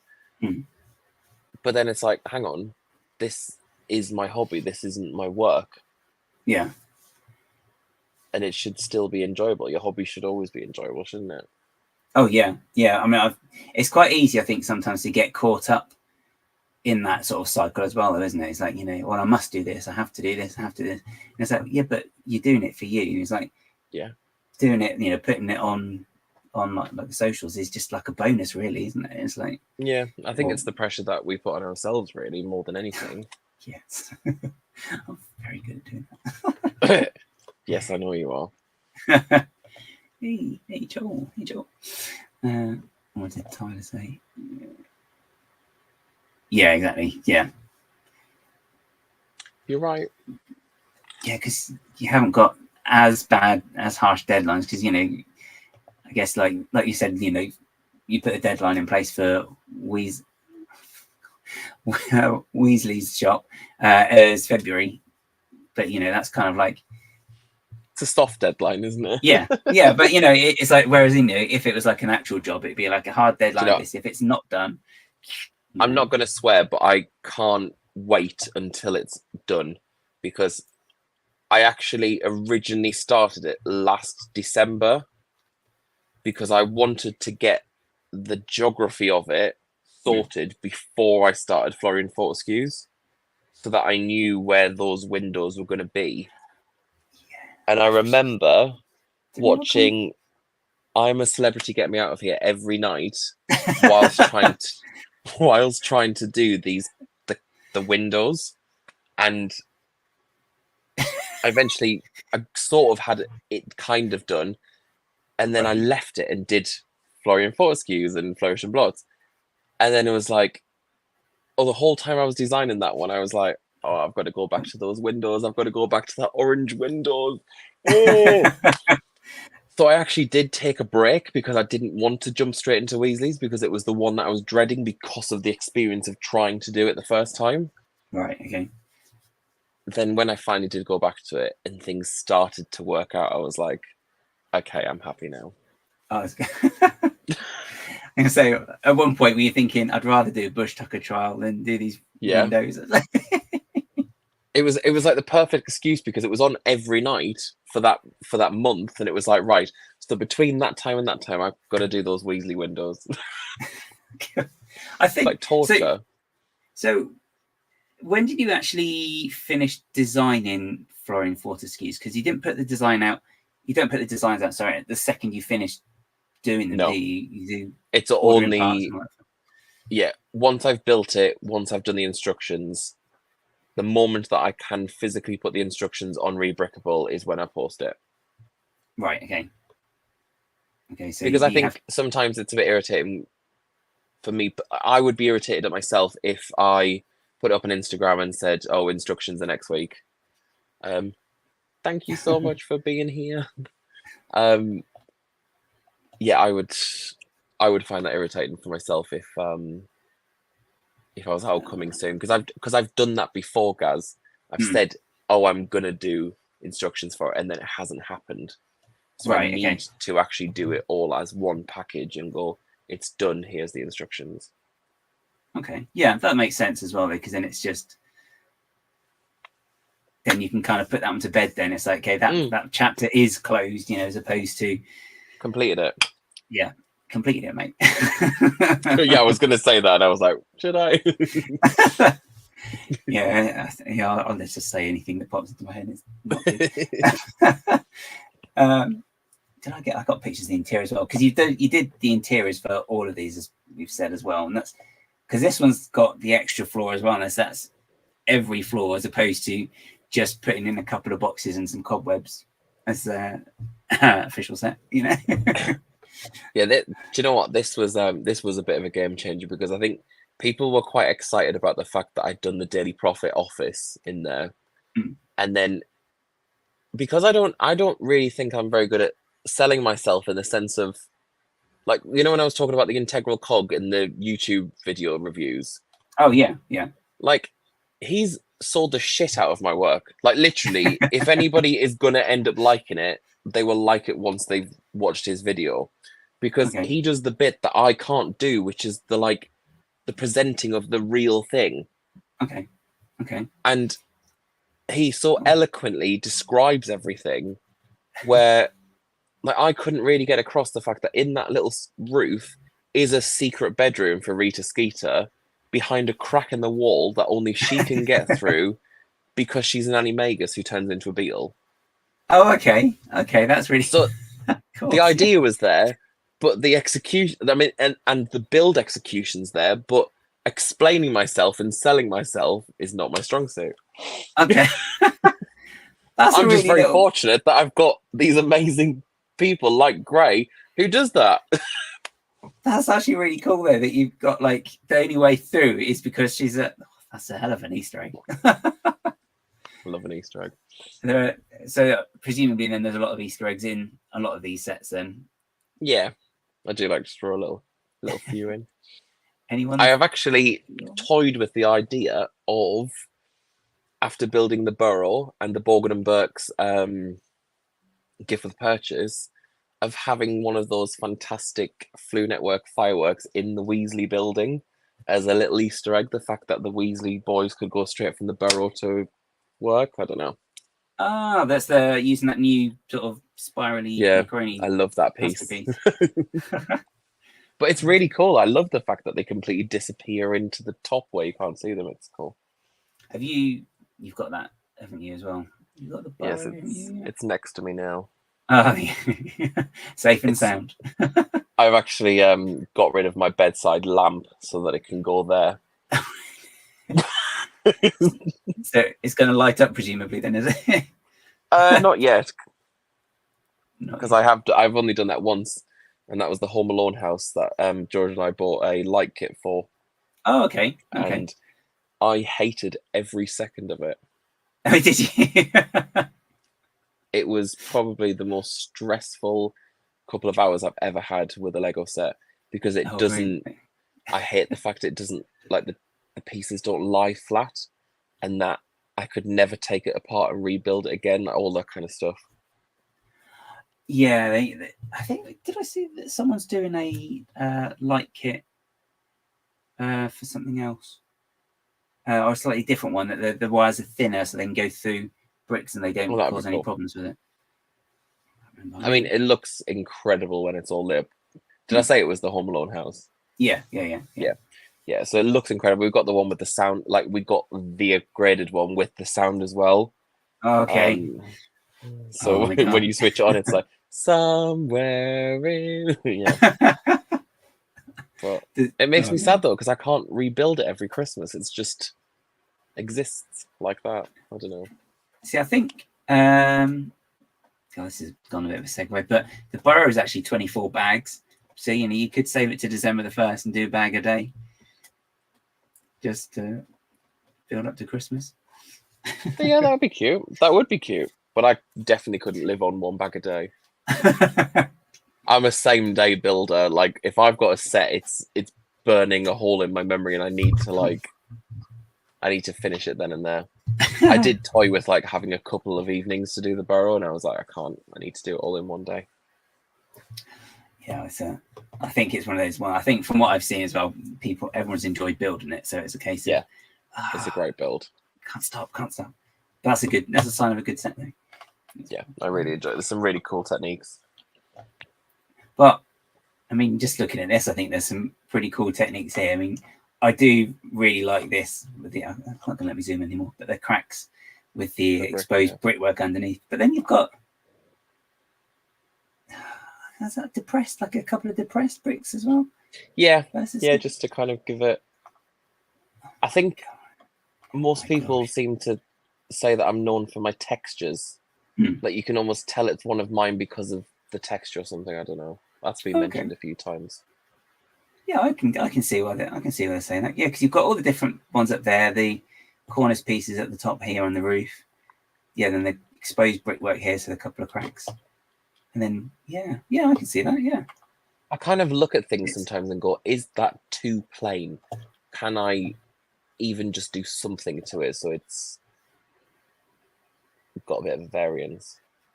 But yeah, it's very easy as well when you're building Lego, isn't it? Just to have like a very flat wall and it's kind of then a bit featureless and a bit boring to look at.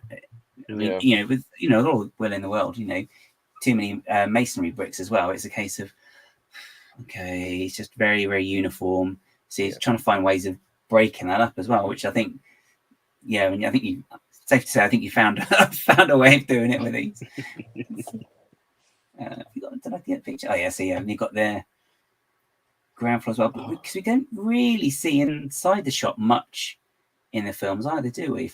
No. I think you just see that shot from the inside when Harry first sees the Nimbus 2000. But it's looking out of the window rather than looking in. Yeah, that's right. Because it's the POV shot, isn't it, of them, like from the broomstick's point of view, as it were, looking out. But that was one where I just went, right, what do I want it to look like? And I chose the 4 house colours and kind of went from there. And then that's obviously, was that the old rug before, wasn't it? I think that one. Yes. Yeah. The thing I really actually enjoyed about this is the mannequins I did and making them flying, so that they're still mannequins, but they're actually in the Quidditch uniforms and they're flying. They're on their brooms. So I quite like that little, that's a little detail. Because they would be there, wouldn't they? Because they're never like they've got in a lot of that in Dumbledore's office, and you've got all the spinning objects and all the rest of it that are sort of floating in the midair. So it's kind of, you can just see it. That's what they would do in the actual shops. So, did I get the Rita Skeeter's office on this one? Did we?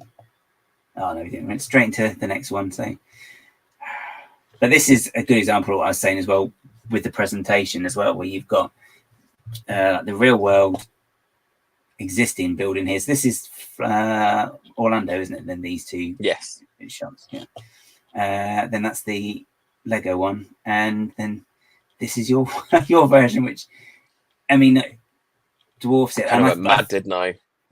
Well, there's going mad, but also I think actually it is definitely an improvement over it, because I think out of them all, it is the module, if you like, that is kind of the more forgettable one out of it is.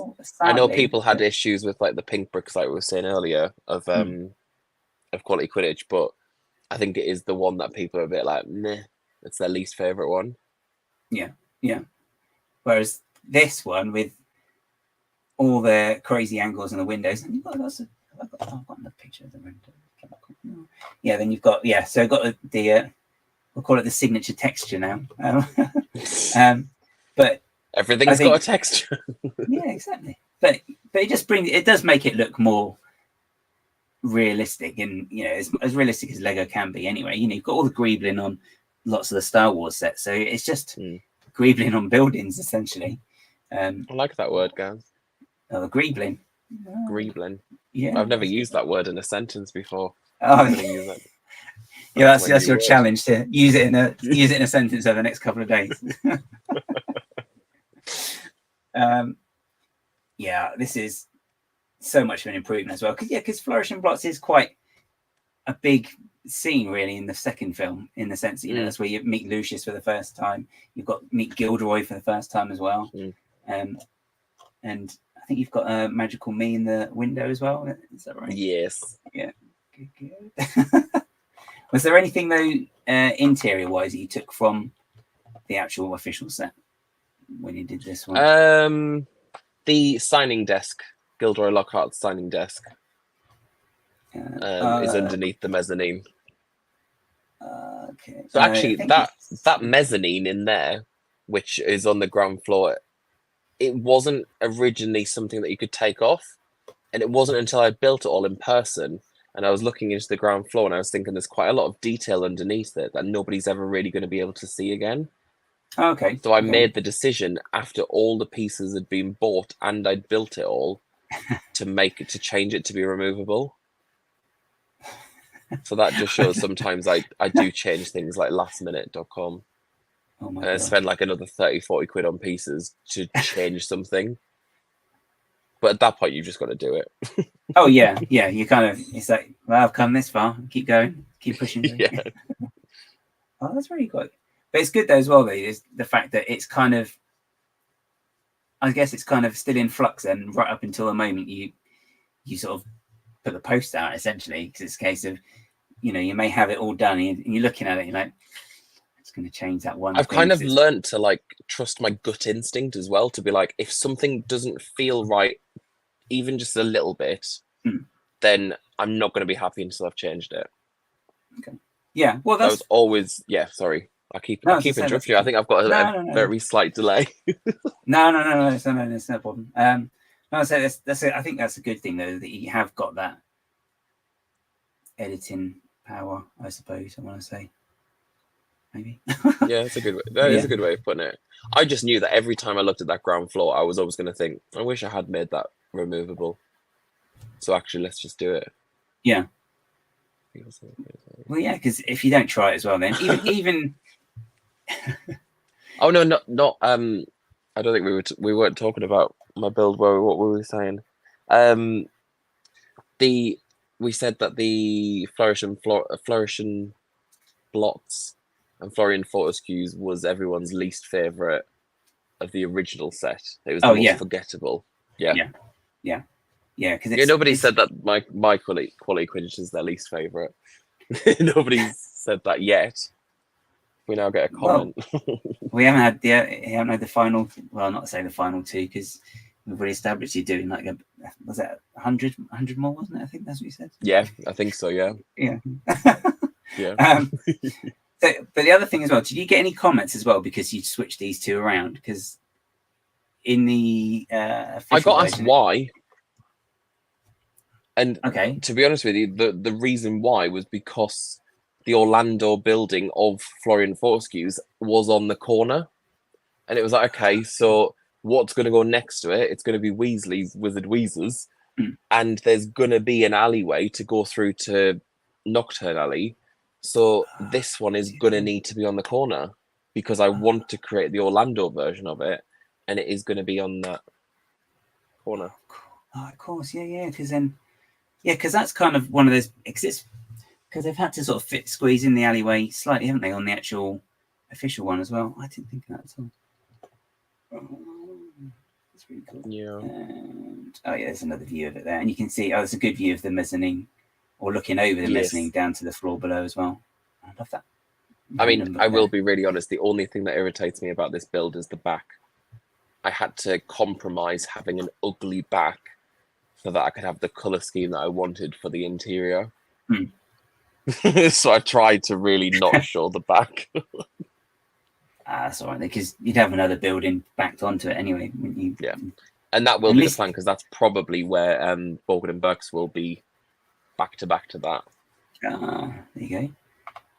Oh yeah, of course, you could be down to Nocturne Alley. So you're thinking ahead quite a long way. So I've included two pictures from the physical build. So this one's by Ulrike. So this is just great, as you said, though, that someone's actually built it out there. So, that's nice. I like that cone piece. It's in her garden. It's crazy. Oh, it's nice though. Oh, I tell you what, it looks really good in the carton actually, with the color scheme. It does. Kind of really bounces off. And everybody's like, the thing is, what is hilarious, guys, as well, is people keep doing it better because everybody puts it on Mills plates, which it looks really impressive on, and then everybody puts bloody lights in it, and it looks even better. And I'm like, mine sat up there in darkness. For and now, then you've got this gorgeous lit up version. So yeah.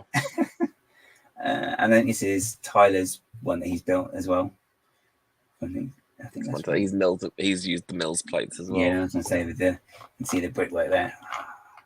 So do you think you would do the Mills plates as well, though? It's not something, I know this probably sounds pathetic considering how long I've been building stuff, but I've never actually done it before. Okay, no, I don't really, but I'd love it because I think it adds a kind of a bit of a premium quality to it. But the reason I haven't done it on the official builds is because I've kind of followed the Lego official modulars of always having it on the 32 by 32. Okay. Apart from obviously this one, which is bigger. So what's the footprint of this one? It's 32 by 40. Oh, okay. Oh, so I added 8 studs. Because when I was originally building it, because I wanted to have that pathway for the edge of Florian Fortescue's, the Flourish and Blots just got thinner and thinner and thinner, and I was like, so it needed to be a bit. And then I got some feedback actually on one of the Integral Cogs review videos of this one, when somebody was like, "Oh, I wish actually Flourish and Blots was a little bit wider," and I was like, "Do you know what? It's already 8 studs. I couldn't have done more." You rescued it back from those. Yeah, literally. Oh, that does look really good. It's really nice though, seeing them all lined up like that as well. Yeah, you got them up there as well. So. Yeah, when I first put them all together, it was a bit like, oh my god, it's real. And you're just like, oh, I want the next ones now. It is cute though, because like there's certain parts of each build that I look at, and I remember really stupid things like what was going on the day that I built that part, or where I was, or what I was watching as I was building it. I know that sounds really stupid, but like there's memories attached to each little part that I've made. Do I sound really soppy and tired? No, because you do that though when you're building stuff. It's like, especially if something's a tricky bit to master, then it's like, yeah, you're a bit of a sponge and just take everything in, and you're like, oh god, I was listening to that, wasn't I? You know, or someone will come on, you're like, oh god, that's when I was doing that window, that bloody window. You know? Yeah. Not necessarily that window, but you know, one of the other ones or something. But, I remember building the front of Flourish and Blots, the curved window above the door, and then I remember doing that on a day that I was starting work at like 3 o'clock in the afternoon because I was doing a late shift. So like stupid little things like that. Like I can remember that morning and starting it, and then having to leave for work and being like, I want to do that. Exactly, just put off work as much as possible. Yeah, literally. I did see a question. Oh, thank you, George. Oh yeah, we had a question from Emily asking as well. Oh, very good question. So, definitely the modulars. I have got everything from the Parisian restaurant onwards. Oh, apart from the brick bank. Oh yeah, which I do like, but it's a hard one to get. And I think the detective's office. I've just completely lied. The modulars. I have got the Back to the Future car because I love Back to the Future, and then Marvel, but certain Marvel ones. Like I do like the Guardians of the Galaxy shit, spaceships, but like some of the, I'm trying to look around at what I've got. If anything takes my fancy, so like something like Wicked would have taken my fancy if I liked the sets, because I love Wicked. Yeah. I like Wednesday, so I probably would have bought those sets. If I like the theme, I'll go for it. Right. Okay. But yeah. Okay. But I don't like that. That's a really crap answer, isn't it? No, it's not. It's not a crap answer. I don't buy anything just for buying's sake. Everything's. But it is mostly Harry Potter. And everything's got a purpose when you buy it as well, presumably. So yes, you look at something like, oh, okay, that's great. Or you want to study how a technique in person and how something works, maybe. Yeah, definitely. But modulars and Harry Potter is kind of the sweet spot for me. Okay. Yeah, that's dream set that I haven't got is Avengers Tower. Yeah, we're just talking about. I might need to get a copy of that for various reasons. Yes, I think you need to get that, to be honest. Yeah, maybe without the figures, if it would be cheaper. Money. So just very, very briefly touching upon it, because you did mention it. So I've just realised that the curve above the door for Flourish and Blots that is there, you've included, wasn't actually on the original at all. That's no. So this is what's really weird. There's a picture. There's a great builder who's also doing diagonally Lego Family Gibson on Instagram. They put an image up of Flourish and Blots that I'd never seen before. And it was in this one-off book that they happen to have, and in the original it does have that the angled window at the top. Oh yeah. It has that twice, so it kind of duplicates. So the original Lego building is from that source image, whereas I've kind of blended the two together a little bit and used the Orlando into the fact that I loved that angled window as well. So kind of incorporated the original set with the Orlando version just to give it a little bit more height and everything. Yeah, because it matches then the height of Florian Fortescue's, doesn't it? Yeah. I do love all these pieces. It became a little bit gothic, this one. This was the backwards and forwards I had with Johanna, where at one point it had a clock and everything. It kind of went into this spire in the middle, and yeah. Oh, it is really cool. So yeah, because you've got all those bits here. What do you call that? Just sort of gargoyles. See, they were in the original set, but I just enhanced them a little bit. Oh yeah, I can't remember. Where is it? Oh yeah. Oh, we should have paid a bit more attention when I built that. Clearly, I don't recall doing those. This has become a school day for you. I did enjoy building it though. That's some really good stuff. I did. But I think I probably. Look at these. The more I look at these, it's like, oh, I should just do those, but I've got no input. Yeah, you should. You really should. Yeah, you would say that. I'll provide you an exclusive 1% discount code as well for. Oh, really? Oh, cool. Oh, thanks, sir. Wow, 1%. Oh, I think that's more than generous. Oh, ever the businessman then. Oh gosh. Yeah. No. No, it's yeah. That was cool. So then next then I guess is the Weasleys that's finishing off in I'm not gonna try and say it. It's just too many words, honestly. Don't know why. Yeah, they're all tongue twisters, or like, even every time I try to say Florian Fortescue's or Flourish and Blots, it's just it's like me saying Ministry of Making at the start of the stream. Yeah. I had forgotten about that, but thank you for reminding me. Yeah. It's now going to be 0.5 discount, isn't it? It's like... My friend who I've known for 3 years, it's... Yeah. Oh, I wished. Dear me.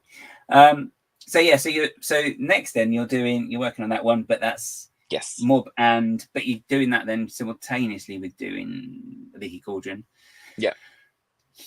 The reason that Tyler and I have collaborated, and we'll be very, very honest about it, is Tyler's got all 3 of my builds.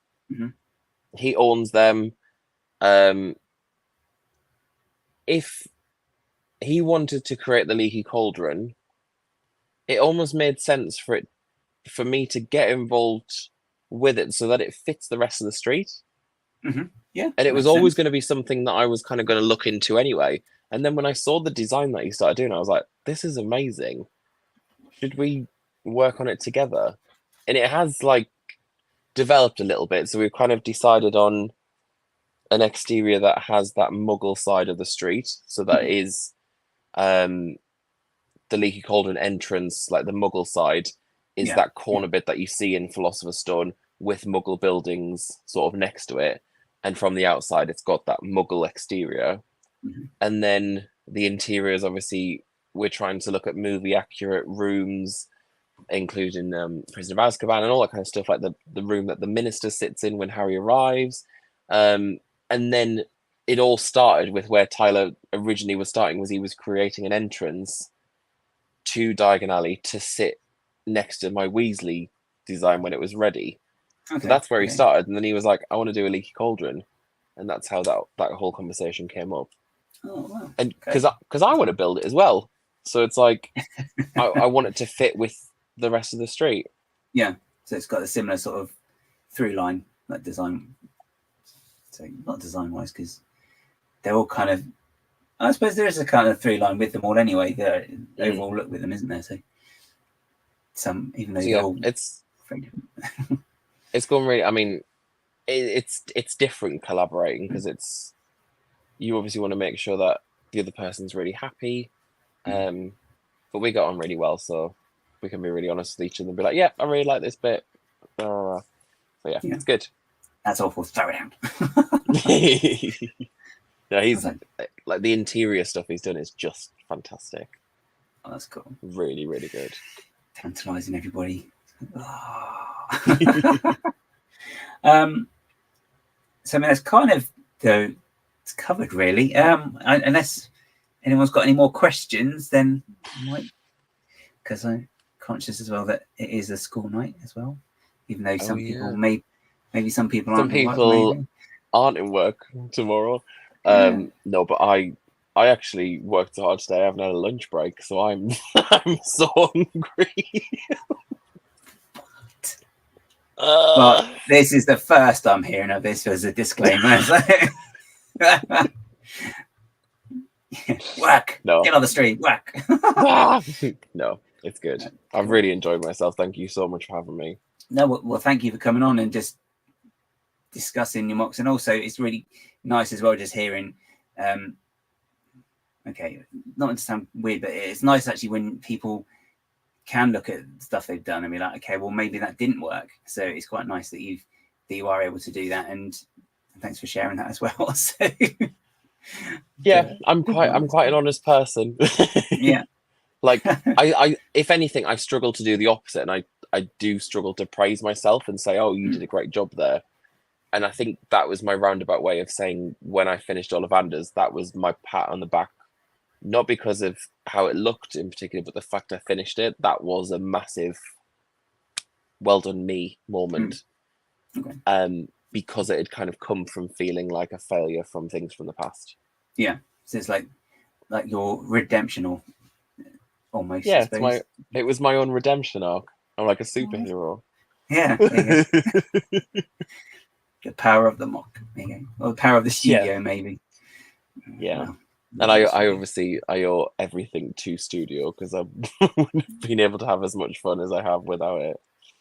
Well, yeah, it is. I think it is a good tool, especially if when you may be limited for space, limited for parts, because you've got you've got all the parts on there. It's a bit not yet. Yeah, I mean, there's a few missing pieces. Yeah. It's more like hair pieces that annoy me. Like the fact that I can't recreate Hagrid in studio really annoys me. Yeah, but they've also got rid of the new Hagrid. Well, I don't know if you've noticed, but they've got rid of all the torso designs on there now, so it's just pretty much plain torsos on there. I was looking for some the other day, and I think, if they haven't got rid of them all, they've done a big cull, and they seem to have got rid of a lot of them. And it's like, why would they get rid of them? They should just be adding. I think it's because people maybe use it more for building objects rather than caring about minifigs. But then that means you've got to use part designer and try and that's a ball game. That's what, well, as we mentioned, minifigures as well. So. Yes, and the fun. Yeah, that's when you've got to find a little blurry image on Google and try and follow the lines to recreate it. I've done that on many an evening.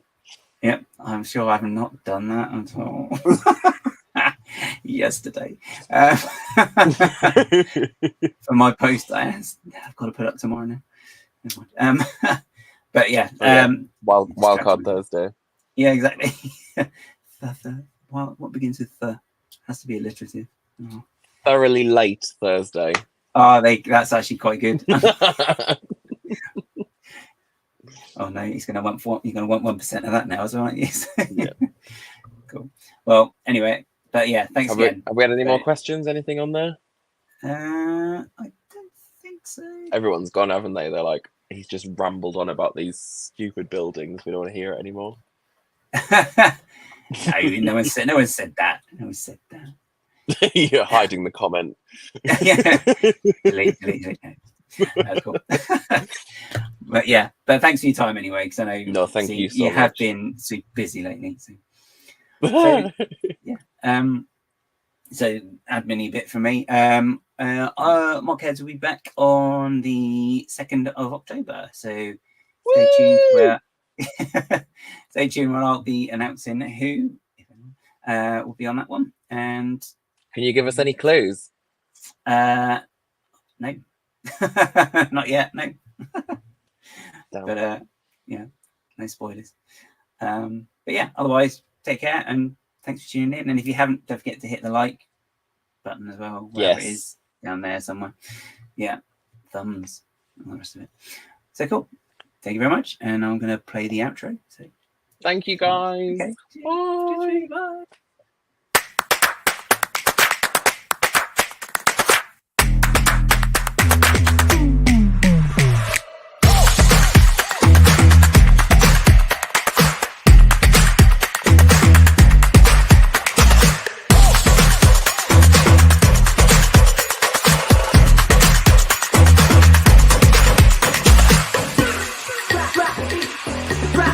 Drop